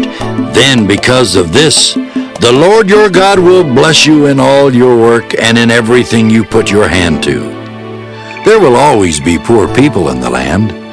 Therefore I command you to be open-handed toward your brothers and toward the poor and needy in your land. If a fellow Hebrew, a man or a woman, sells himself to you and serves you 6 years, in the 7th year you must let him go free. And when you release him, do not send him away empty-handed. Supply him liberally from your flock, your threshing floor, and your winepress. Give to him as the Lord your God has blessed you. Remember that you were slaves in Egypt, and the Lord your God redeemed you. That is why I give you this command today. But if your servant says to you, I do not want to leave you, because he loves you and your family and is well off with you, then take an awl and push it through his earlobe into the door, and he will become your servant for life. Do the same for your maidservant. Do not consider it a hardship to set your servant free, because his service to you these 6 years has been worth twice as much as that of a hired hand. And the Lord your God will bless you in everything you do. Set apart for the Lord your God every firstborn male of your herds and flocks. Do not put the firstborn of your oxen to work, and do not shear the firstborn of your sheep. Each year you and your family are to eat them in the presence of the Lord your God at the place he will choose. If an animal has a defect, is lame or blind, or has any serious flaw, you must not sacrifice it to the Lord your God. You are to eat it in your own towns. Both the ceremonially unclean and the clean may eat it, as if it were gazelle or deer. But you must not eat the blood. Pour it out on the ground like water. Deuteronomy 16. Observe the month of Abib, and celebrate the Passover of the Lord your God, because in the month of Abib he brought you out of Egypt by night. Sacrifice as the Passover to the Lord your God an animal from your flock or herd at the place the Lord will choose as a dwelling for his name. Do not eat it with bread made with yeast, but for 7 days eat unleavened bread, the bread of affliction, because you left Egypt in haste, so that all the days of your life you may remember the time of your departure from Egypt. Let no yeast be found in your possession in all your land for 7 days. Do not let any of the meat you sacrifice on the evening of the first day remain until morning. You must not sacrifice the Passover in any town the Lord your God gives you, except in the place he will choose as a dwelling for his name. There you must sacrifice the Passover in the evening when the sun goes down, on the anniversary of your departure from Egypt. Roast it and eat it at the place the Lord your God will choose. Then in the morning return to your tents. For 6 days eat unleavened bread, and on the 7th day hold an assembly to the Lord your God and do no work. Count off 7 weeks from the time you begin to put the sickle to the standing grain. Then celebrate the Feast of Weeks to the Lord your God by giving a free will offering in proportion to the blessings the Lord your God has given you. And rejoice before the Lord your God at the place he will choose as a dwelling for his name. You, your sons and daughters, your men servants and maid servants, the Levites in your towns and the aliens, the fatherless and the widows living among you. Remember that you were slaves in Egypt, and follow carefully these decrees. Celebrate the Feast of Tabernacles for 7 days after you have gathered the produce of your threshing floor and your winepress. Be joyful at your feast, you, your sons and daughters, your men servants and maidservants, and the Levites, the aliens, the fatherless, and the widows who live in your towns. For 7 days celebrate the feast of the Lord your God at the place the Lord will choose. The Lord your God will bless you in all your harvest and in all the work of your hands, and your joy will be complete. 3 times a year all your men must appear before the Lord your God at the place he will choose, at the Feast of Unleavened Bread, the Feast of Weeks, and the Feast of Tabernacles. No man should appear before the Lord empty-handed. Each of you must bring a gift in proportion to the way the Lord your God has blessed you. Appoint judges and officials for each of your tribes in every town the Lord your God has given you. They shall judge the people fairly. Do not pervert justice or show partiality. Do not accept a bribe, for a bribe blinds the eyes of the wise and twists the words of the righteous. Follow justice and justice alone, so that you may live and possess the land the Lord your God is giving you. Do not set up any wooden Asherah pole beside the altar you build to the Lord your God, and do not erect a sacred stone, for these the Lord your God hates. Deuteronomy 17. Do not sacrifice to the Lord your God an ox or a sheep that has any defect or flaw in it, for that would be detestable to him. If a man or woman living among you in one of the towns the Lord gives you is found doing evil in the eyes of the Lord your God in violation of his covenant, and contrary to my command has worshipped other gods, bowing down to them or to the sun or the moon or the stars of the sky, and this has been brought to your attention, then you must investigate it thoroughly. If it is true, and it has been proved that this detestable thing has been done in Israel, take the man or woman who has done this evil deed to your city gate and stone that person to death. On the testimony of 2 or 3 witnesses, a man shall be put to death, but no one shall be put to death on the testimony of only 1 witness. The hands of the witnesses must be the first in putting him to death, and then the hands of all the people. You must purge the evil from among you. If cases come before your courts that are too difficult for you to judge, whether bloodshed, lawsuits, or assaults, Take them to the place the Lord your God will choose. Go to the priests, who are Levites, and to the judge who is in office at that time. Inquire of them, and they will give you the verdict. You must act according to the decisions they give you at the place the Lord will choose. Be careful to do everything they direct you to do. Act according to the law they teach you and the decisions they give you. Do not turn aside from what they tell you to the right or to the left. The man who shows contempt for the judge or for the priest who stands ministering there to the Lord your God must be put to death. You must purge the evil from Israel. All the people will hear and be afraid, and will not be contemptuous again. When you enter the land the Lord your God is giving you, and have taken possession of it and settled in it, and you say, "Let us set a king over us, like all the nations around us," be sure to appoint over you the king the Lord your God chooses. He must be from among your own brothers.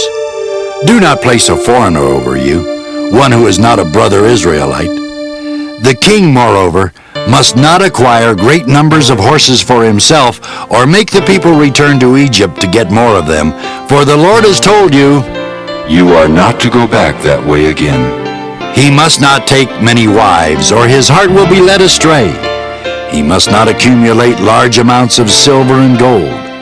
When he takes the throne of his kingdom, he is to write for himself on a scroll a copy of this law, taken from that of the priests who are Levites. It is to be with him, and he is to read it all the days of his life, so that he may learn to revere the Lord his God, and follow carefully all the words of this law and these decrees, and not consider himself better than his brothers, and turn from the law to the right or to the left. Then he and his descendants will reign a long time over his kingdom in Israel. Deuteronomy 18. The priests, who are Levites, indeed the whole tribe of Levi, are to have no allotment or inheritance with Israel. They shall live on the offerings made to the Lord by fire, for that is their inheritance. They shall have no inheritance among their brothers. The Lord is their inheritance, as he promised them. This is the share due the priest from the people who sacrifice a bull or a sheep, the shoulder, the jowls, and the inner parts. You are to give them the first fruits of your grain, new wine, and oil, and the first wool from the shearing of your sheep. For the Lord your God has chosen them and their descendants out of all your tribes to stand and minister in the Lord's name always. If a Levite moves from one of your towns anywhere in Israel where he is living, and comes in all earnestness to the place the Lord will choose, he may minister in the name of the Lord his God, like all his fellow Levites who serve there in the presence of the Lord. He is to share equally in their benefits, even though he has received money from the sale of family possessions. When you enter the land the Lord your God is giving you, do not learn to imitate the detestable ways of the nations there.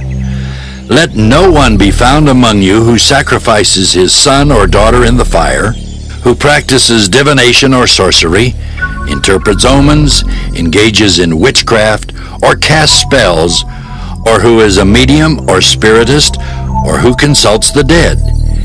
Anyone who does these things is detestable to the Lord. And because of these detestable practices, the Lord your God will drive out those nations before you. You must be blameless before the Lord your God. The nations you will dispossess listen to those who practice sorcery or divination. But as for you, the Lord your God has not permitted you to do so. The Lord your God will raise up for you a prophet like me from among your own brothers. You must listen to him, for this is what you asked of the Lord your God at Horeb on the day of the assembly when you said, "Let us not hear the voice of the Lord our God, nor see this great fire anymore, or we will die." The Lord said to me, "What they say is good. I will raise up for them a prophet like you from among their brothers. I will put my words in his mouth, and he will tell them everything I command him. If anyone does not listen to my words that the prophet speaks in my name, I myself will call him to account. But a prophet who presumes to speak in my name anything I have not commanded him to say, or a prophet who speaks in the name of other gods, must be put to death. You may say to yourselves, how can we know when a message has not been spoken by the Lord?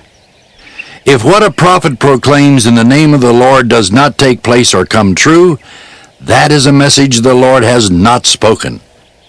That prophet has spoken presumptuously. Do not be afraid of him. Deuteronomy 19. When the Lord your God has destroyed the nations whose land he is giving you, and when you have driven them out and settled in their towns and houses, then set aside for yourselves 3 cities centrally located in the land the Lord your God is giving you to possess.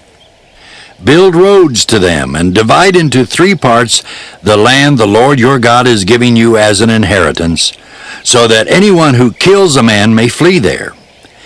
This is the rule concerning the man who kills another and flees there to save his life. One who kills his neighbor unintentionally, without malice aforethought. For instance, a man may go into the forest with his neighbor to cut wood, and as he swings his axe to fell a tree, the head may fly off and hit his neighbor and kill him. That man may flee to one of these cities and save his life. Otherwise, the avenger of blood might pursue him in a rage, overtake him if the distance is too great, and kill him even though he is not deserving of death, since he did it to his neighbor without malice aforethought. This is why I command you to set aside for yourselves 3 cities. If the Lord your God enlarges your territory, as he promised on oath to your forefathers, and gives you the whole land he promised them, because you carefully follow all these laws I command you today, to love the Lord your God and to walk always in his ways, then you are to set aside 3 more cities. Do this so that innocent blood will not be shed in your land, which the Lord your God is giving you as your inheritance, and so that you will not be guilty of bloodshed. But if a man hates his neighbor and lies in wait for him, assaults and kills him, and then flees to one of these cities, the elders of his town shall send for him, bring him back from the city, and hand him over to the avenger of blood to die. Show him no pity. You must purge from Israel the guilt of shedding innocent blood, so that it may go well with you. Do not move your neighbor's boundary stone set up by your predecessors in the inheritance you receive in the land the Lord your God is giving you to possess. One witness is not enough to convict a man accused of any crime or offense he may have committed. A matter must be established by the testimony of 2 or 3 witnesses. If a malicious witness takes the stand to accuse a man of a crime, the 2 men involved in the dispute must stand in the presence of the Lord before the priest and the judges who are in office at the time. The judges must make a thorough investigation, and if the witness proves to be a liar, giving false testimony against his brother, then do to him as he intended to do to his brother. You must purge the evil from among you. The rest of the people will hear of this and be afraid, and never again will such an evil thing be done among you. Show no pity. Life for life, eye for eye, tooth for tooth, hand for hand, foot for foot. Deuteronomy 20. When you go to war against your enemies and see horses and chariots, and an army greater than yours, do not be afraid of them, because the Lord your God, who brought you up out of Egypt, will be with you. When you are about to go into battle, the priest shall come forward and address the army. He shall say, Hear, O Israel! Today you are going into battle against your enemies. Do not be faint-hearted or afraid. Do not be terrified or give way to panic before them, for the Lord your God is the one who goes with you to fight for you against your enemies, to give you victory. The officers shall say to the army, Has anyone built a new house and not dedicated it? Let him go home, or he may die in battle and someone else may dedicate it. Has anyone planted a vineyard and not begun to enjoy it? Let him go home, or he may die in battle and someone else enjoy it. Has anyone become pledged to a woman and not married her? Let him go home, or he may die in battle and someone else marry her. Then the officers shall add, Is any man afraid or faint-hearted? Let him go home so that his brothers will not become disheartened too. When the officers have finished speaking to the army, they shall appoint commanders over it. When you march up to attack a city, make its people an offer of peace. If they accept and open their gates, all the people in it shall be subject to forced labor and shall work for you. If they refuse to make peace and they engage you in battle, lay siege to that city. When the Lord your God delivers it into your hand, put to the sword all the men in it. As for the women, the children, the livestock, and everything else in the city, you may take these as plunder for yourselves. And you may use the plunder the Lord your God gives you from your enemies. This is how you are to treat all the cities that are at a distance from you and do not belong to the nations nearby. However, in the cities of the nations the Lord your God is giving you as an inheritance, do not leave alive anything that breathes. Completely destroy them. The Hittites, Amorites, Canaanites, Perizzites, Hivites, and Jebusites, as the Lord your God has commanded you. Otherwise, they will teach you to follow all the detestable things they do in worshiping their gods, and you will sin against the Lord your God. When you lay siege to a city for a long time, fighting against it to capture it, do not destroy its trees by putting an axe to them, because you can eat their fruit. Do not cut them down. Are the trees of the field people that you should besiege them? However, you may cut down trees that you know are not fruit trees and use them to build siege works until the city at war with you falls. Deuteronomy 21. If a man is found slain, lying in a field in the land the Lord your God is giving you to possess, and it is not known who killed him, your elders and judges shall go out and measure the distance from the body to the neighboring towns. Then the elders of the town nearest the body shall take a heifer that has never been worked and has never worn a yoke, and lead her down to a valley that has not been plowed or planted, and where there is a flowing stream. There in the valley they are to break the heifer's neck. The priests, the sons of Levi, shall step forward, for the Lord your God has chosen them to minister and to pronounce blessings in the name of the Lord, and to decide all cases of dispute and assault. Then all the elders of the town nearest the body shall wash their hands over the heifer whose neck was broken in the valley, and they shall declare, Our hands did not shed this blood, nor did our eyes see it done. Accept this atonement for your people Israel, whom you have redeemed, O Lord. Do not hold your people guilty of the blood of an innocent man. And the bloodshed will be atoned for. So you will purge from yourselves the guilt of shedding innocent blood, since you have done what is right in the eyes of the Lord.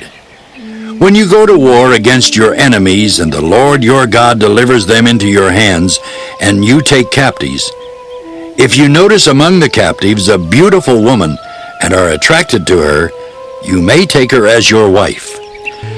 Bring her into your home and have her shave her head, trim her nails, and put aside the clothes she was wearing when captured. After she has lived in your house and mourned her father and mother for a full month, then you may go to her and be her husband, and she shall be your wife. If you are not pleased with her, let her go wherever she wishes. You must not sell her or treat her as a slave, since you have dishonored her. If a man has 2 wives, and he loves one but not the other, and both bear him sons, but the firstborn is the son of the wife he does not love, when he wills his property to his sons, he must not give the rights of the firstborn to the son of the wife he loves in preference to his actual firstborn, the son of the wife he does not love. He must acknowledge the son of his unloved wife as the firstborn by giving him a double share of all he has. That son is the first sign of his father's strength. The right of the firstborn belongs to him.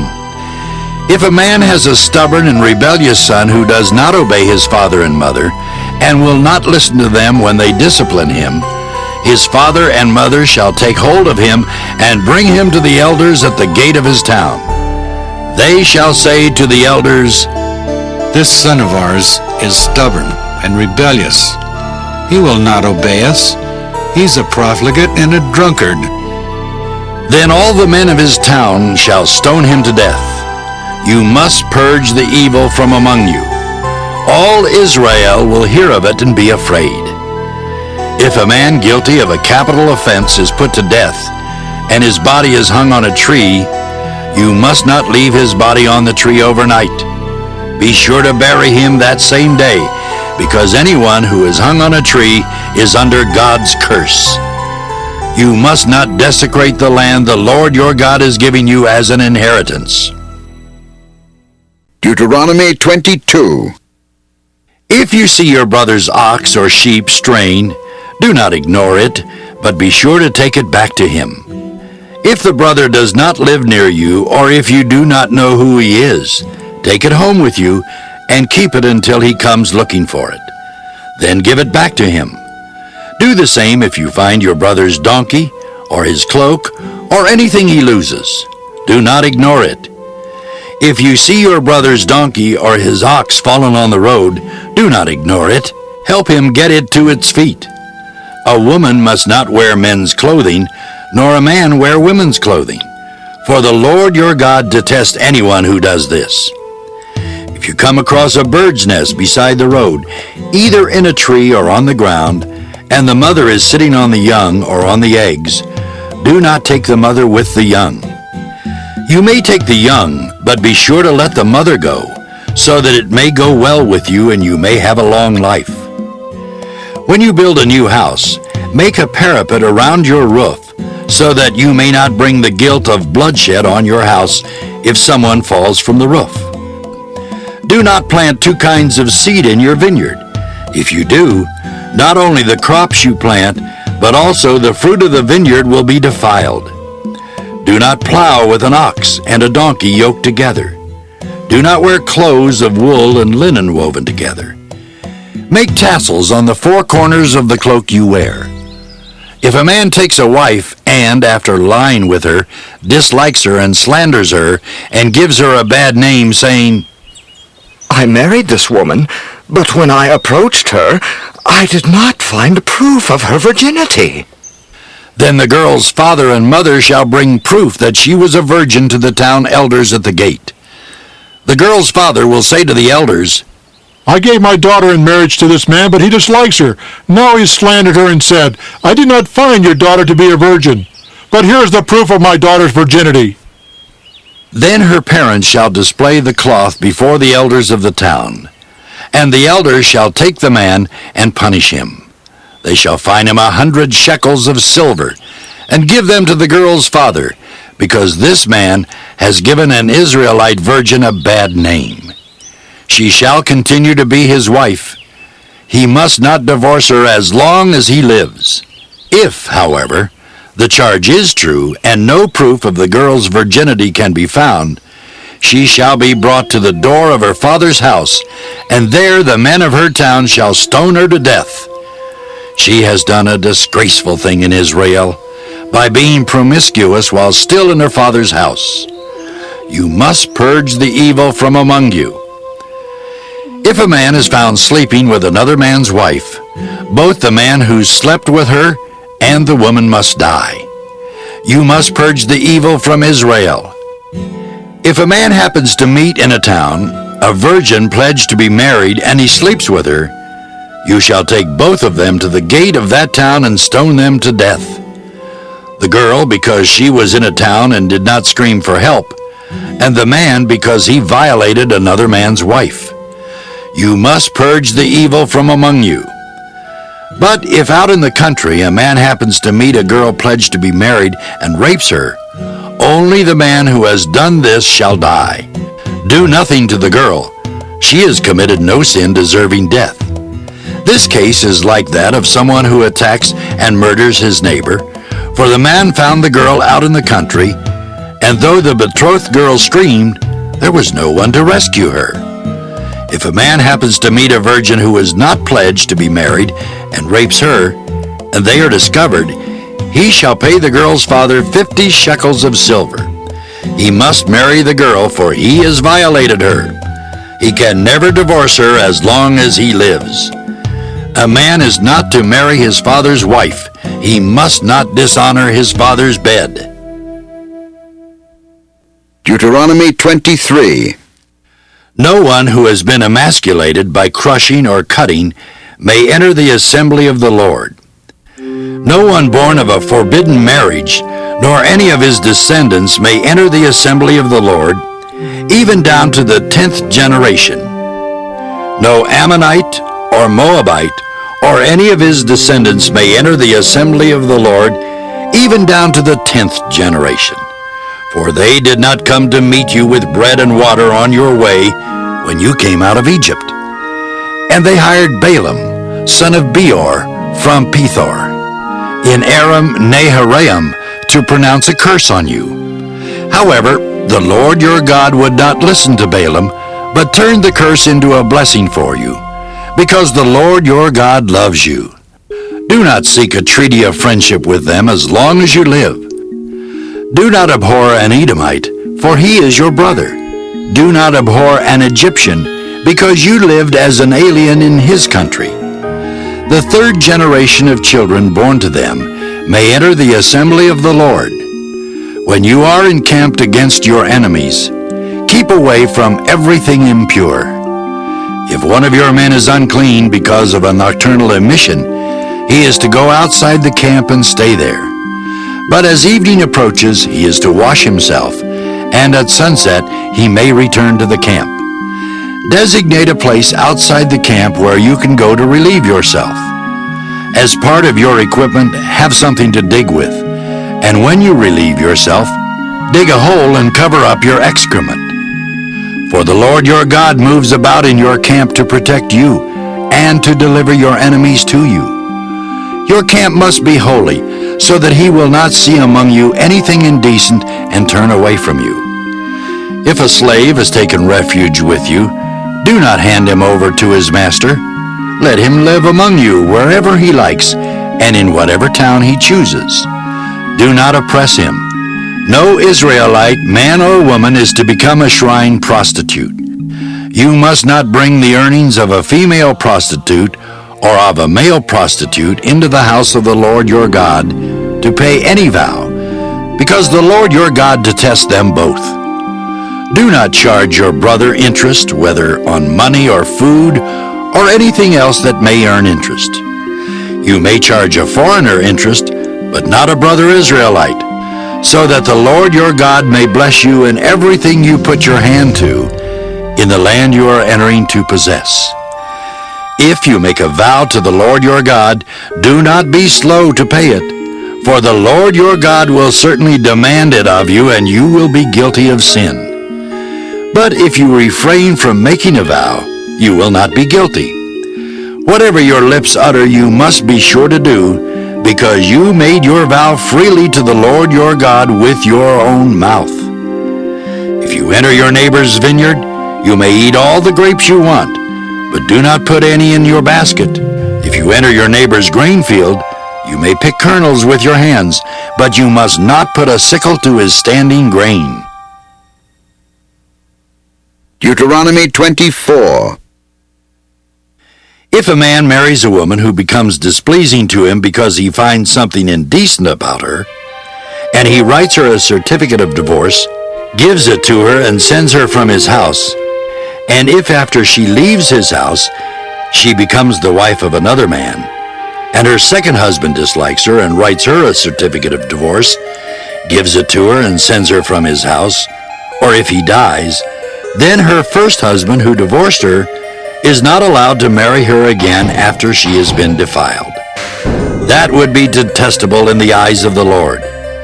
Do not bring sin upon the land the Lord your God is giving you as an inheritance. If a man has recently married, he must not be sent to war or have any other duty laid on him. For 1 year he is to be free to stay at home and bring happiness to the wife he has married. Do not take a pair of millstones, not even the upper one, as security for a debt, because that would be taking a man's livelihood as security. If a man is caught kidnapping one of his brother Israelites and treats him as a slave or sells him, the kidnapper must die. You must purge the evil from among you. In cases of leprous diseases, be very careful to do exactly as the priests, who are Levites, instruct you. You must follow carefully what I have commanded them. Remember what the Lord your God did to Miriam along the way after you came out of Egypt. When you make a loan of any kind to your neighbor, do not go into his house to get what he is offering as a pledge. Stay outside, and let the man to whom you are making the loan bring the pledge out to you. If the man is poor, do not go to sleep with his pledge in your possession. Return his cloak to him by sunset so that he may sleep in it. Then he will thank you, and it will be regarded as a righteous act in the sight of the Lord your God. Do not take advantage of a hired man who is poor and needy, whether he is a brother Israelite or an alien living in one of your towns. Pay him his wages each day before sunset, because he is poor and is counting on it. Otherwise he may cry to the Lord against you, and you will be guilty of sin. Fathers shall not be put to death for their children, nor children put to death for their fathers. Each is to die for his own sin. Do not deprive the alien or the fatherless of justice, or take the cloak of the widow as a pledge. Remember that you were slaves in Egypt, and the Lord your God redeemed you from there. That is why I command you to do this. When you are harvesting in your field and you overlook a sheaf, do not go back to get it. Leave it for the alien, the fatherless, and the widow, so that the Lord your God may bless you in all the work of your hands. When you beat the olives from your trees, do not go over the branches a second time. Leave what remains for the alien, the fatherless, and the widow. When you harvest the grapes in your vineyard, do not go over the vines again. Leave what remains for the alien, the fatherless, and the widow. Remember that you were slaves in Egypt. That is why I command you to do this. Deuteronomy 25. When men have a dispute, they are to take it to court, and the judges will decide the case, acquitting the innocent and condemning the guilty. If the guilty man deserves to be beaten, the judge shall make him lie down and have him flogged in his presence with the number of lashes his crime deserves. But he must not give him more than 40 lashes. If he is flogged more than that, your brother will be degraded in your eyes. Do not muzzle an ox while it is treading out the grain. If brothers are living together, and one of them dies without a son, his widow must not marry outside the family. Her husband's brother shall take her and marry her, and fulfill the duty of a brother-in-law to her. The first son she bears shall carry on the name of the dead brother, so that his name will not be blotted out from Israel. However, if a man does not want to marry his brother's wife, she shall go to the elders at the town gate and say, "My husband's brother refuses to carry on his brother's name in Israel. He will not fulfill the duty of a brother-in-law to me." Then the elders of his town shall summon him and talk to him. If he persists in saying, "I do not want to marry her," his brother's widow shall go up to him in the presence of the elders, take off one of his sandals, spit in his face, and say, "This is what is done to the man who will not build up his brother's family line." That man's line shall be known in Israel as the family of the unsandaled. If two men are fighting, and the wife of one of them comes to rescue her husband from his assailant, and she reaches out and seizes him by his private parts, you shall cut off her hand. Show her no pity. Do not have two differing weights in your bag, one heavy, one light. Do not have two differing measures in your house, one large, one small. You must have accurate and honest weights and measures, so that you may live long in the land the Lord your God is giving you. For the Lord your God detests anyone who does these things, anyone who deals dishonestly. Remember what the Amalekites did to you along the way when you came out of Egypt. When you were weary and worn out, they met you on your journey and cut off all who were lagging behind.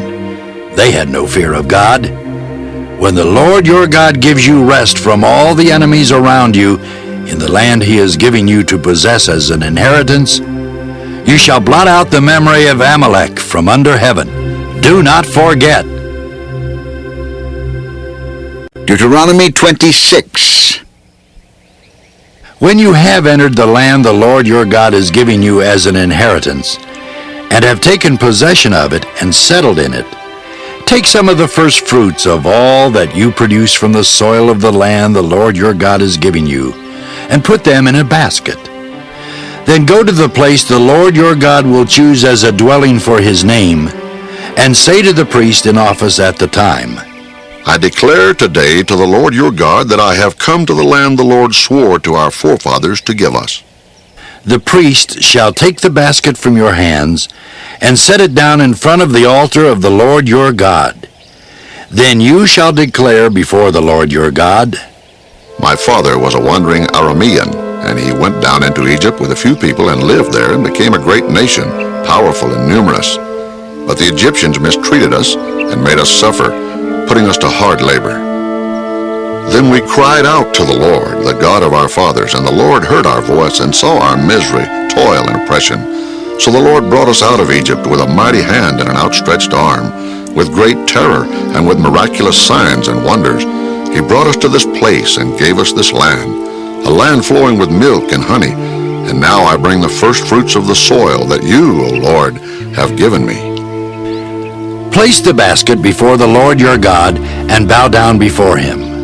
And you and the Levites and the aliens among you shall rejoice in all the good things the Lord your God has given to you and your household. When you have finished setting aside a tenth of all your produce in the third year, the year of the tithe, you shall give it to the Levite, the alien, the fatherless, and the widow, so that they may eat in your towns and be satisfied. Then say to the Lord your God, I have removed from my house the sacred portion, and have given it to the Levite, the alien, the fatherless, and the widow, according to all you commanded. I have not turned aside from your commands, nor have I forgotten any of them. I have not eaten any of the sacred portion while I was in mourning, nor have I removed any of it while I was unclean, nor have I offered any of it to the dead. I have obeyed the Lord my God. I have done everything you commanded me. Look down from heaven, your holy dwelling place, and bless your people Israel and the land you have given us as you promised on oath to our forefathers, a land flowing with milk and honey. The Lord your God commands you this day to follow these decrees and laws. Carefully observe them with all your heart and with all your soul. You have declared this day that the Lord is your God, and that you will walk in his ways, that you will keep his decrees, commands, and laws, and that you will obey him. And the Lord has declared this day that you are his people, his treasured possession as he promised, and that you are to keep all his commands. He has declared that he will set you in praise, fame, and honor, high above all the nations he has made, and that you will be a people holy to the Lord your God as he promised. Deuteronomy 27. Moses and the elders of Israel commanded the people, Keep all these commands that I give you today. When you have crossed the Jordan into the land the Lord your God is giving you, set up some large stones and coat them with plaster. Write on them all the words of this law when you have crossed over to enter the land the Lord your God is giving you. a land flowing with milk and honey, just as the Lord, the God of your fathers, promised you. And when you have crossed the Jordan, set up these stones on Mount Ebal, as I command you today, and coat them with plaster.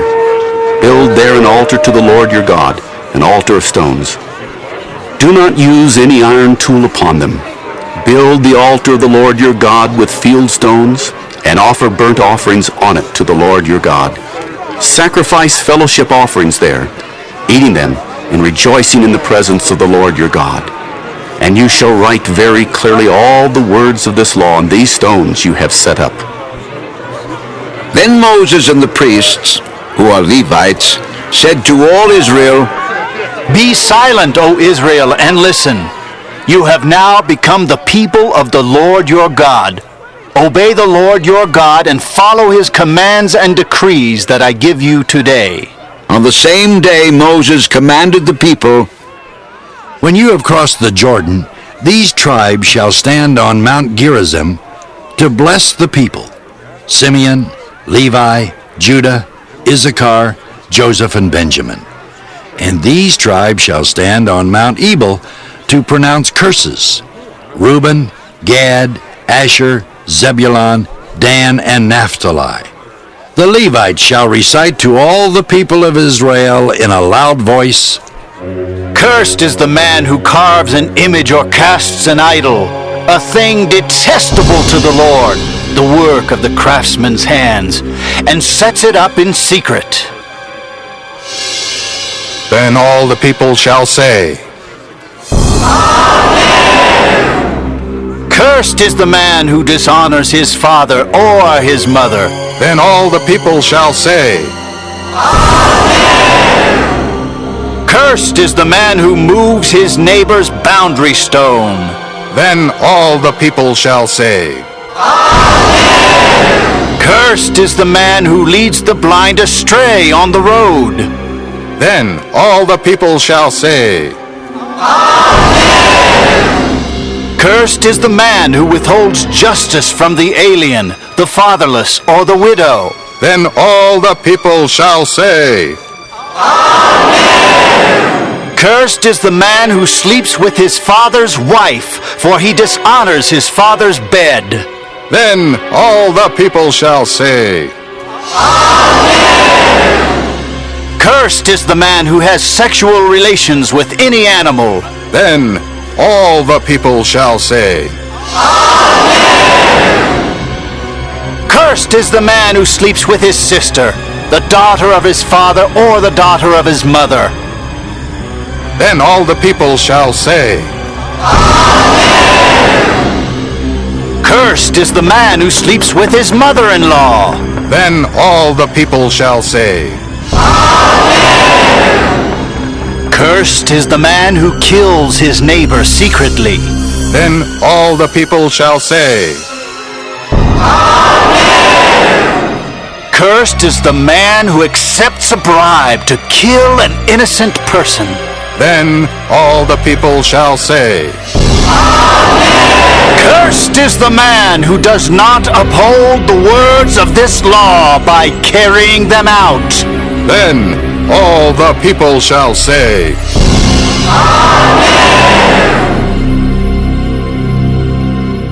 Deuteronomy 28. If you fully obey the Lord your God and carefully follow all his commands I give you today, the Lord your God will set you high above all the nations on earth. All these blessings will come upon you and accompany you if you obey the Lord your God. You will be blessed in the city and blessed in the country. The fruit of your womb will be blessed, and the crops of your land and the young of your livestock, the calves of your herds and the lambs of your flocks. Your basket and your kneading trough will be blessed. You will be blessed when you come in and blessed when you go out.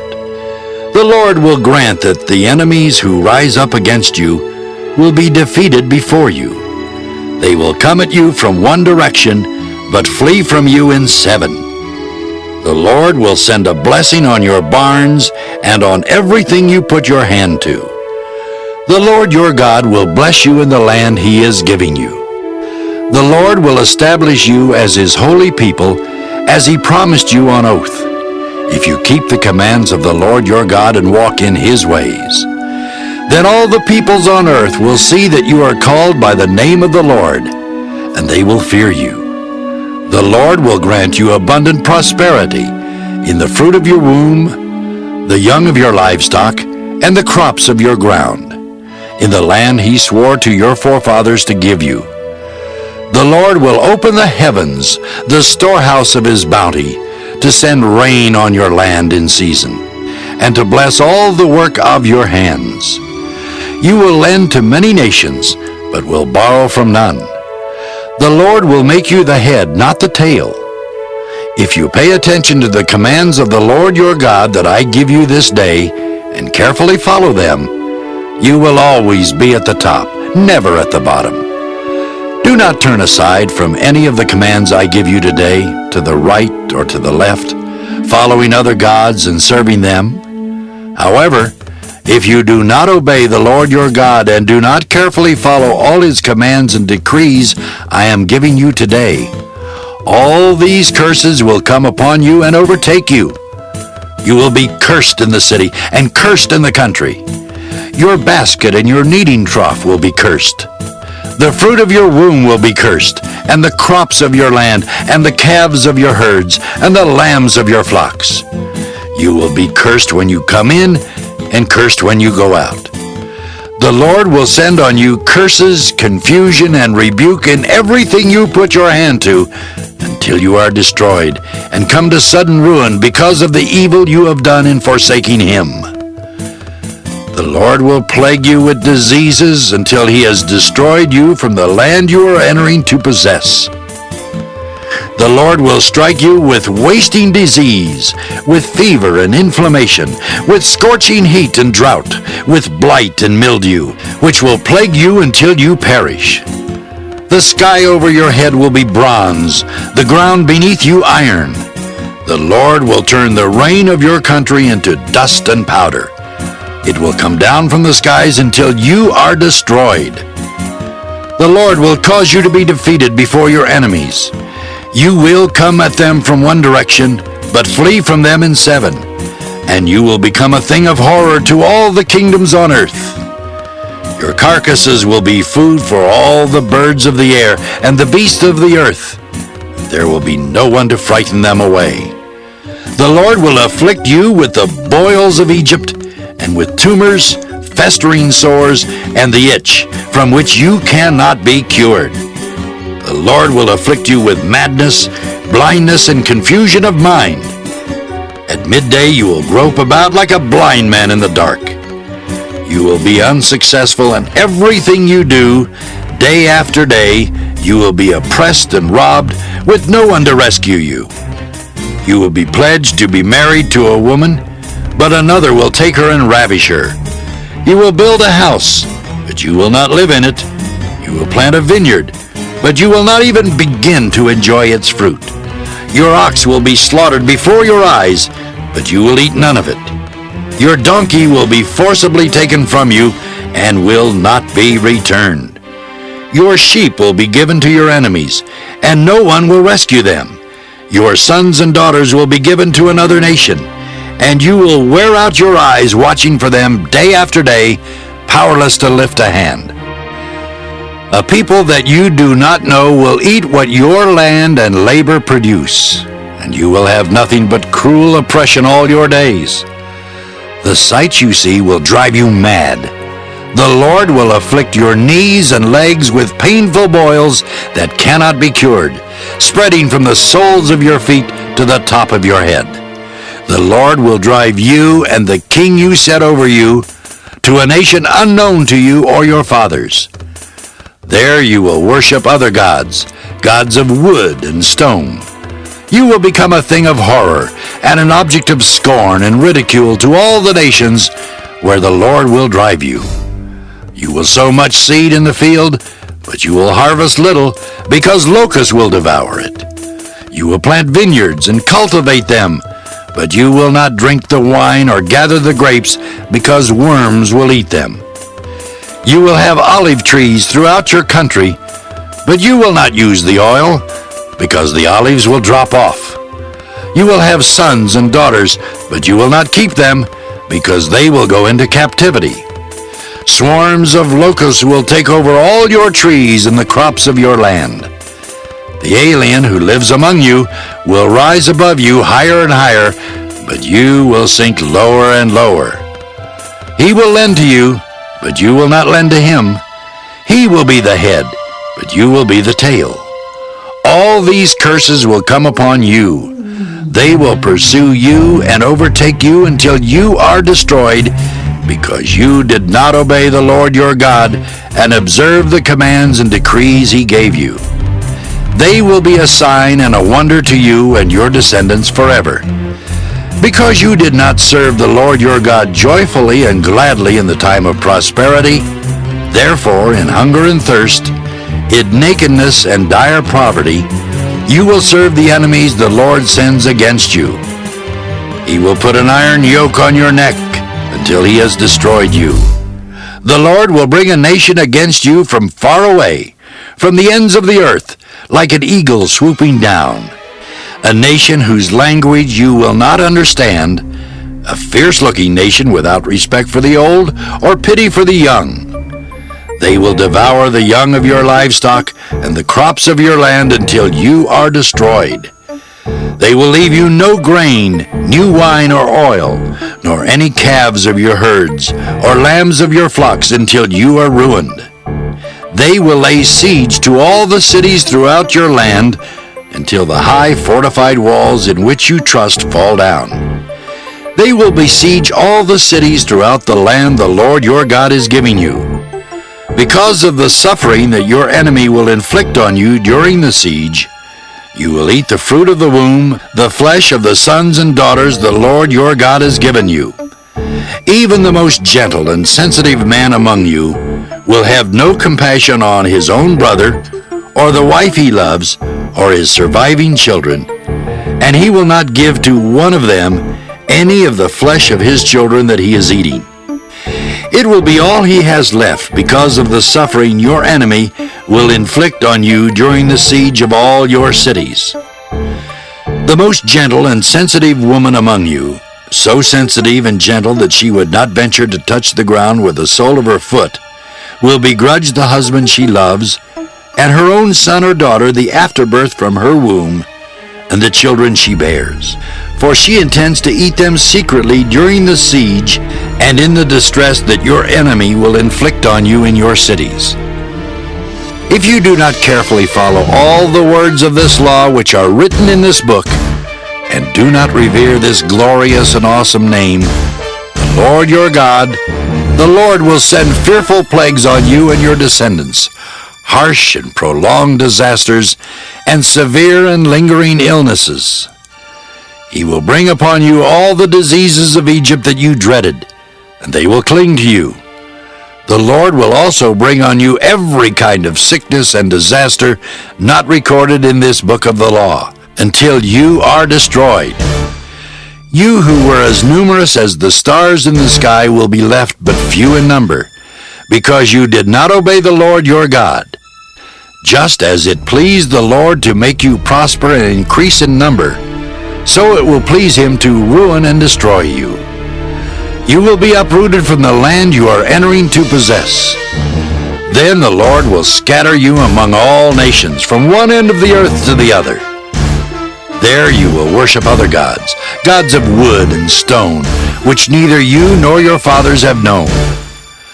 Among those nations you will find no repose, no resting place for the sole of your foot. There the Lord will give you an anxious mind, eyes weary with longing, and a despairing heart. You will live in constant suspense, filled with dread both night and day, never sure of your life. In the morning you will say, "If only it were evening." And in the evening, "Oh, if only it were morning." Because of the terror that will fill your hearts and the sights that your eyes will see.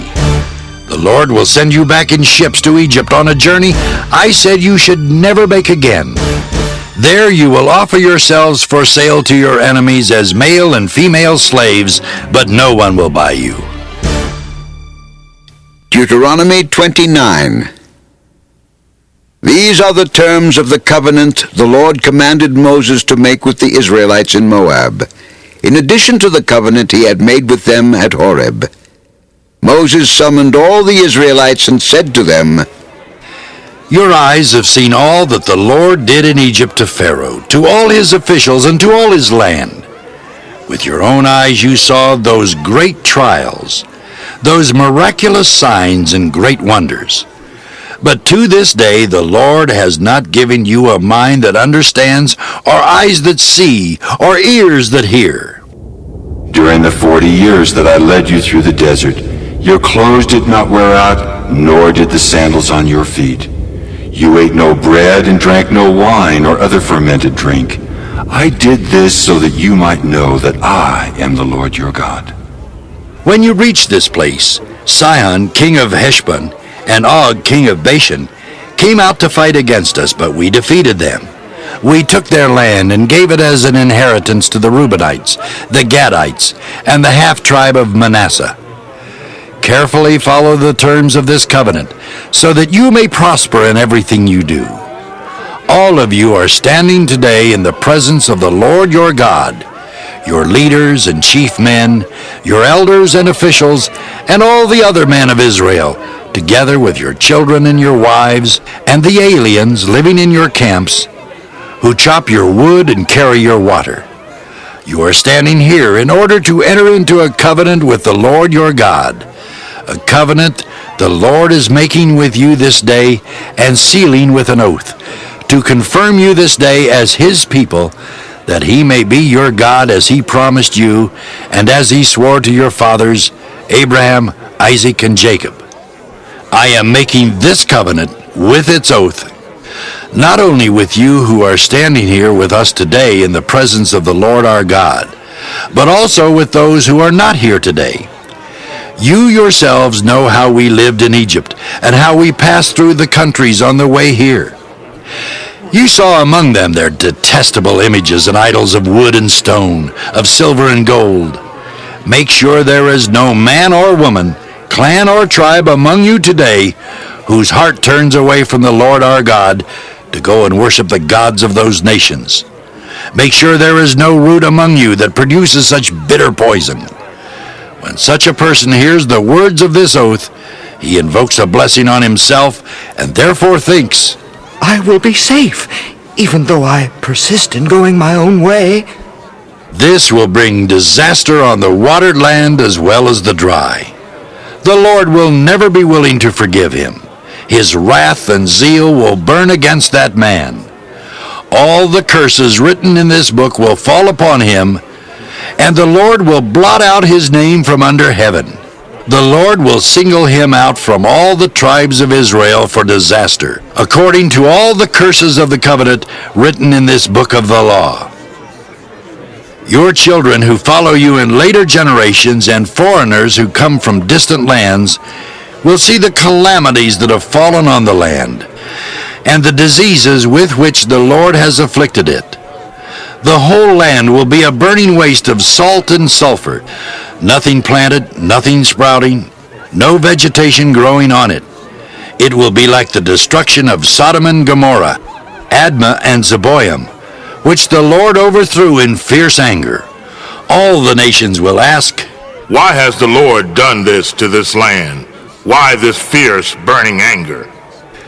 And the answer will be, It is because this people abandoned the covenant of the Lord, the God of their fathers, the covenant he made with them when he brought them out of Egypt.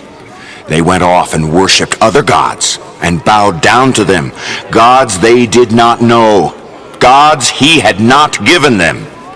Therefore, the Lord's anger burned against this land, so that he brought on it all the curses written in this book. In furious anger and in great wrath, the Lord uprooted them from their land and thrust them into another land, as it is now. The secret things belong to the Lord our God, but the things revealed belong to us and to our children forever, that we may follow all the words of this law. Deuteronomy 30. When all these blessings and curses I have set before you come upon you, and you take them to heart, wherever the Lord your God disperses you among the nations, and when you and your children return to the Lord your God, and obey him with all your heart and with all your soul, according to everything I command you today, then the Lord your God will restore your fortunes and have compassion on you, and gather you again from all the nations where he scattered you. Even if you have been banished to the most distant land under the heavens, from there the Lord your God will gather you and bring you back. He will bring you to the land that belonged to your fathers, and you will take possession of it. He will make you more prosperous and numerous than your fathers. The Lord your God will circumcise your hearts and the hearts of your descendants, so that you may love him with all your heart and with all your soul, and live. The Lord your God will put all these curses on your enemies who hate and persecute you. You will again obey the Lord and follow all his commands I am giving you today. Then the Lord your God will make you most prosperous in all the work of your hands and in the fruit of your womb, the young of your livestock and the crops of your land.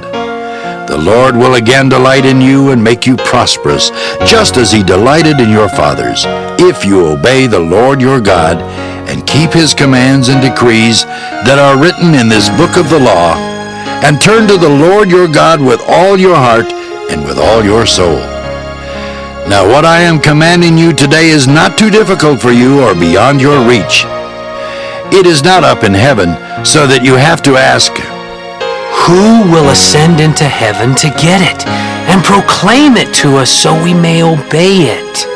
Nor is it beyond the sea, so that you have to ask, who will cross the sea to get it, and proclaim it to us so we may obey it?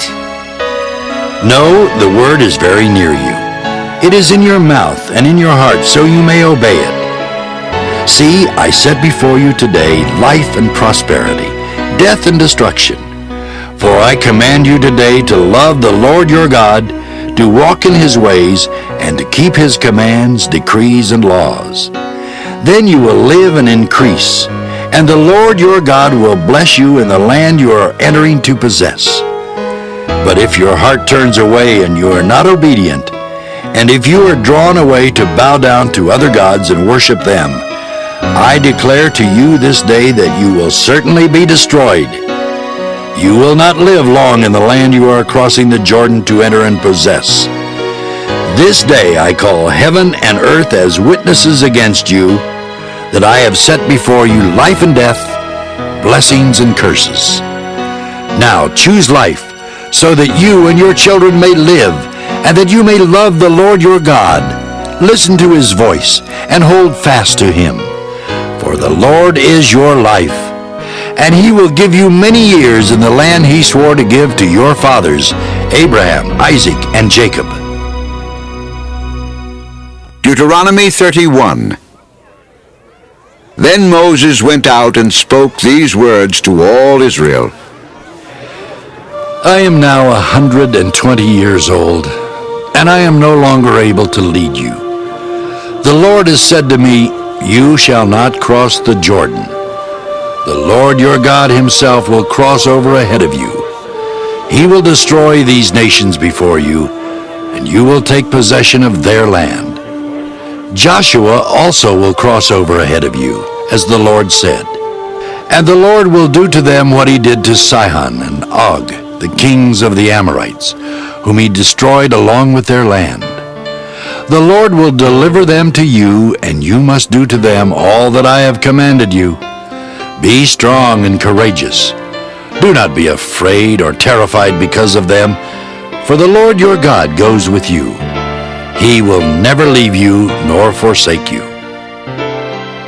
Then Moses summoned Joshua and said to him in the presence of all Israel, Be strong and courageous, for you must go with this people into the land that the Lord swore to their forefathers to give them.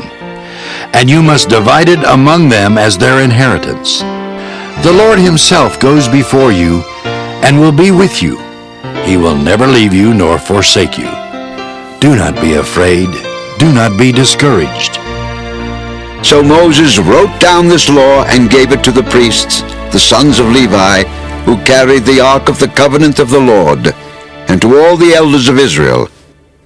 Then Moses commanded them, At the end of every 7 years, in the year for canceling debts, during the Feast of Tabernacles, when all Israel comes to appear before the Lord your God at the place he will choose, you shall read this law before them in their hearing. Assemble the people, men, women, and children, and the aliens living in your towns, so they can listen and learn to fear the Lord your God and follow carefully all the words of this law. Their children, who do not know this law, must hear it and learn to fear the Lord your God as long as you live in the land you are crossing the Jordan to possess. The Lord said to Moses, Now the day of your death is near. Call Joshua and present yourselves at the tent of meeting where I will commission him. So Moses and Joshua came and presented themselves at the tent of meeting. Then the Lord appeared at the tent in a pillar of cloud, and the cloud stood over the entrance to the tent. And the Lord said to Moses, You are going to rest with your fathers, and these people will soon prostitute themselves to the foreign gods of the land they are entering. They will forsake me and break the covenant I made with them. On that day I will become angry with them and forsake them. I will hide my face from them, and they will be destroyed. Many disasters and difficulties will come upon them, and on that day they will ask, Have not these disasters come upon us because our God is not with us? And I will certainly hide my face on that day because of all their wickedness in turning to other gods. Now write down for yourselves this song, and teach it to the Israelites, and have them sing it, so that it may be a witness for me against them.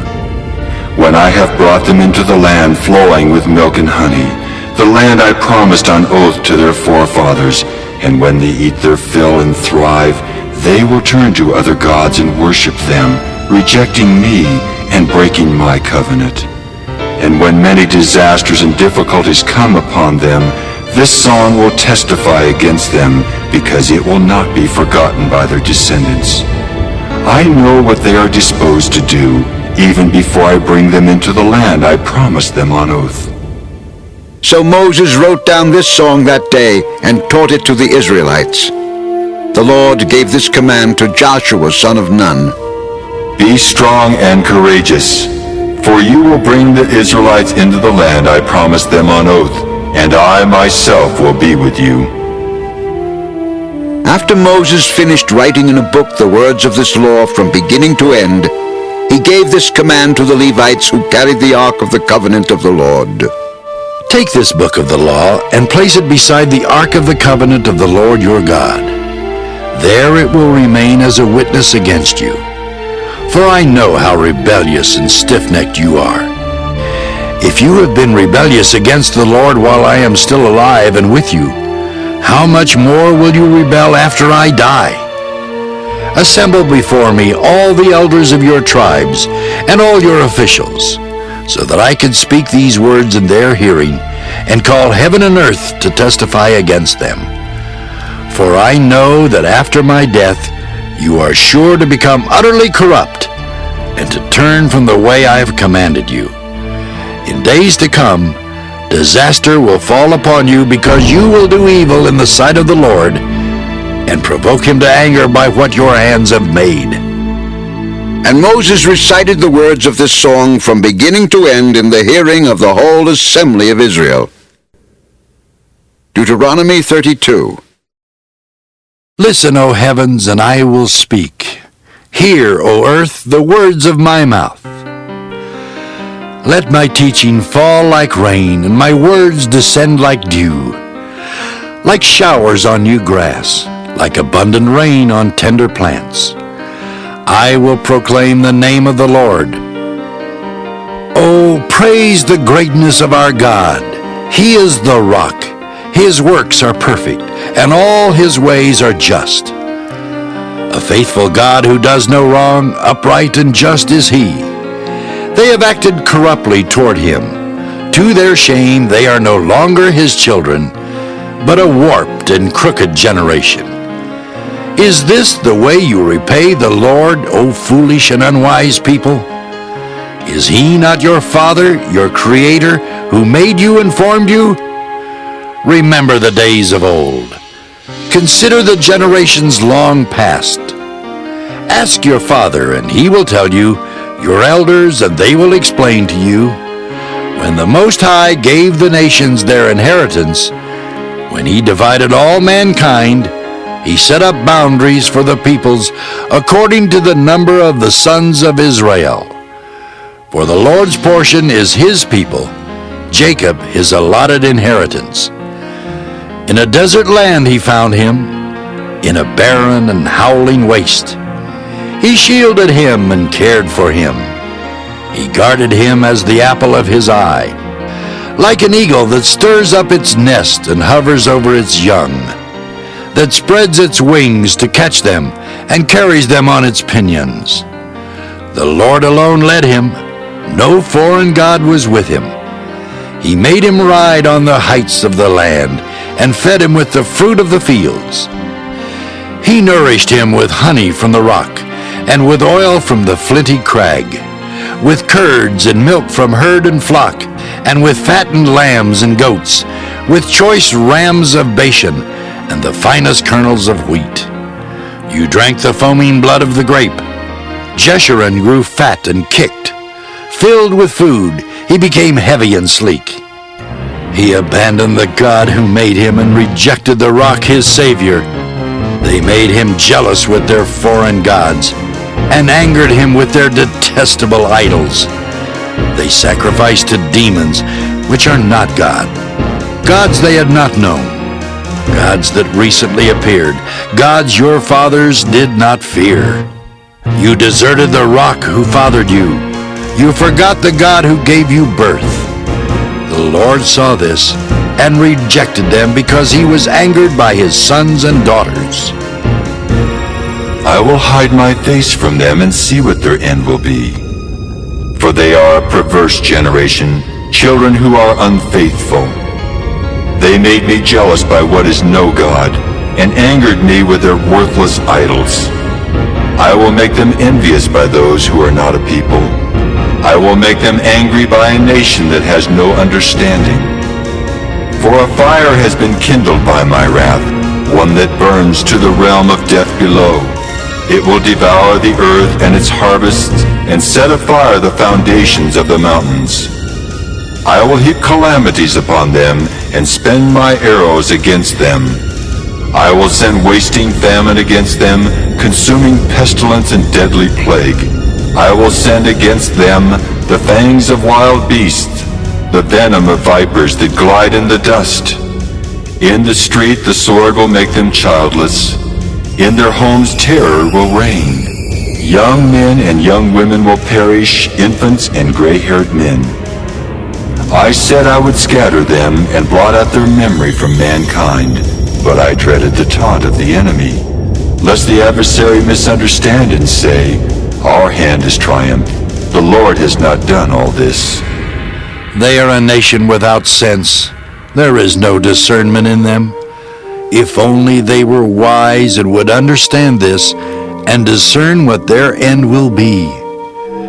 How could one man chase 1,000 or two put 10,000 to flight unless their rock had sold them, unless the Lord had given them up? For their rock is not like our rock, as even our enemies concede. Their vine comes from the vine of Sodom and from the fields of Gomorrah. Their grapes are filled with poison, and their clusters with bitterness. Their wine is the venom of serpents, the deadly poison of cobras. Have I not kept this in reserve and sealed it in my vaults? It is mine to avenge. I will repay. In due time their foot will slip. Their day of disaster is near, and their doom rushes upon them. The Lord will judge his people and have compassion on his servants. When he sees their strength is gone and no one is left, slave or free, he will say, Now where are their gods? The rock they took refuge in, the gods who ate the fat of their sacrifices and drank the wine of their drink offerings. Let them rise up to help you. Let them give you shelter. See now that I myself am he. There is no God besides me. I put to death, and I bring to life. I have wounded, and I will heal, and no one can deliver out of my hand. I lift my hand to heaven and declare, as surely as I live forever, when I sharpen my flashing sword and my hand grasps it in judgment, I will take vengeance on my adversaries and repay those who hate me. I will make my arrows drunk with blood, while my sword devours flesh, the blood of the slain and the captives, the heads of the enemy leaders. Rejoice, O nations, with his people, for he will avenge the blood of his servants. He will take vengeance on his enemies and make atonement for his land and people. Moses came with Joshua son of Nun, and spoke all the words of this song in the hearing of the people. When Moses finished reciting all these words to all Israel, he said to them, Take to heart all the words I have solemnly declared to you this day, so that you may command your children to obey carefully all the words of this law. They are not just idle words for you, they are your life. By them you will live long in the land you are crossing the Jordan to possess. On that same day the Lord told Moses, Go up into the Abiram range to Mount Nebo in Moab, across from Jericho, and view Canaan, the land I am giving the Israelites as their own possession. There, on the mountain that you have climbed, you will die, and be gathered to your people just as your brother Aaron died on Mount Hor and was gathered to his people. This is because both of you broke faith with me in the presence of the Israelites at the waters of Meribah Kadesh in the desert of Zin, and because you did not uphold my holiness among the Israelites.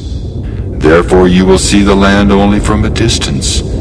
You will not enter the land I am giving to the people of Israel.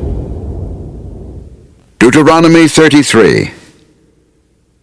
This is the blessing that Moses, the man of God, pronounced on the Israelites before his death. He said, The Lord came from Sinai and dawned over them from Seir.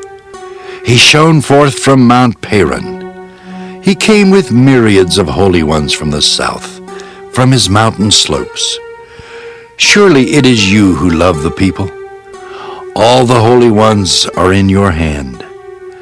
At your feet they all bow down, and from you receive instruction, the law that Moses gave us, the possession of the assembly of Jacob. He was king over Jeshurun when the leaders of the people assembled, along with the tribes of Israel. Let Reuben live and not die, nor his men be few. And this he said about Judah. Hear, O Lord, the cry of Judah. Bring him to his people. With his own hands he defends his cause. Oh, be his help against his foes. About Levi he said, Your Thummim and Urim belong to the man you favored. You tested him at Massah. You contended with him at the waters of Meribah. He said of his father and mother, I have no regard for them. He did not recognize his brothers or acknowledge his own children, but he watched over your word and guarded your covenant. He teaches your precepts to Jacob and your law to Israel. He offers incense before you and whole burnt offerings on your altar. Bless all his skills, O Lord, and be pleased with the work of his hands. Smite the loins of those who rise up against him. Strike his foes till they rise no more. About Benjamin he said, Let the beloved of the Lord rest secure in him, for he shields him all day long, and the one the Lord loves rests between his shoulders. About Joseph he said, May the Lord bless his land with the precious dew from heaven above, and with the deep waters that lie below. With the best the sun brings forth, and the finest the moon can yield.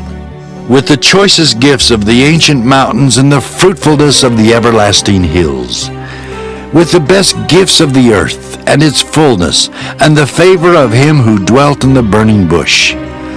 Let all these rest on the head of Joseph, on the brow of the prince among his brothers. In majesty he is like a firstborn bull. His horns are the horns of a wild ox. With them he will gore the nations, even those at the ends of the earth. Such are the 10,000s of Ephraim. Such are the thousands of Manasseh. About Zebulun he said, Rejoice, Zebulun, in your going out, and you, Issachar, in your tents. They will summon peoples to the mountain, and there offer sacrifices of righteousness. They will feast on the abundance of the seas, on the treasures hidden in the sand. About Gad he said, Blessed is he who enlarges Gad's domain. Gad lives there like a lion, tearing at arm or head. He chose the best land for himself. The leader's portion was kept for him. When the heads of the people assembled, he carried out the Lord's righteous will and his judgments concerning Israel. About Dan he said, Dan is a lion's cub, springing out of Bashan. About Naphtali he said, Naphtali is abounding with the favor of the Lord and is full of his blessing. He will inherit southward to the lake. About Asher he said, Most blessed of sons is Asher.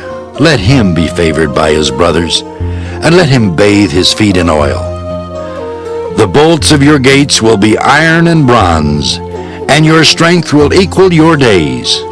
There is no one like the God of Jeshurun, who rides on the heavens to help you, and on the clouds in his majesty. The eternal God is your refuge, and underneath are the everlasting arms. He will drive out your enemy before you, saying, Destroy him. So Israel will live in safety alone. Jacob's spring is secure in a land of grain and new wine, where the heavens drop dew. Blessed are you, O Israel.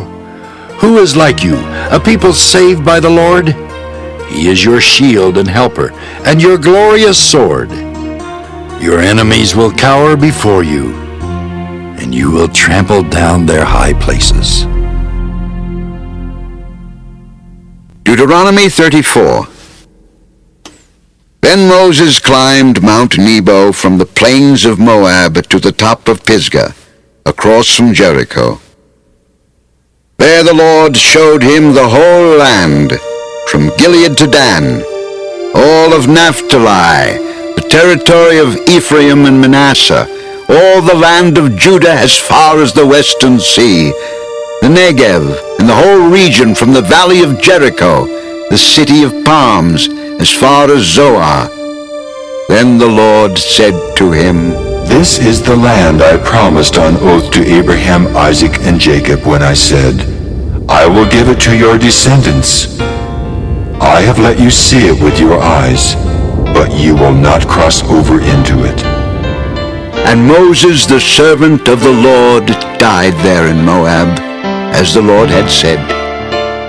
He buried him in Moab, in the valley opposite Beth Peor, but to this day no one knows where his grave is.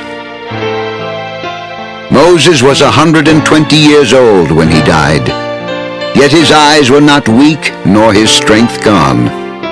The Israelites grieved for Moses in the plains of Moab 30 days, until the time of weeping and mourning was over.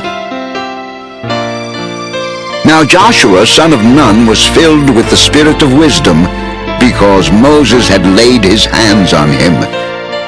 So the Israelites listened to him and did what the Lord had commanded Moses. Since then, no prophet has risen in Israel like Moses, whom the Lord knew face to face, who did all those miraculous signs and wonders the Lord sent him to do in Egypt, to Pharaoh and to all his officials and to his whole land. For no one has ever shown the mighty power or performed the awesome deeds that Moses did in the sight of all Israel.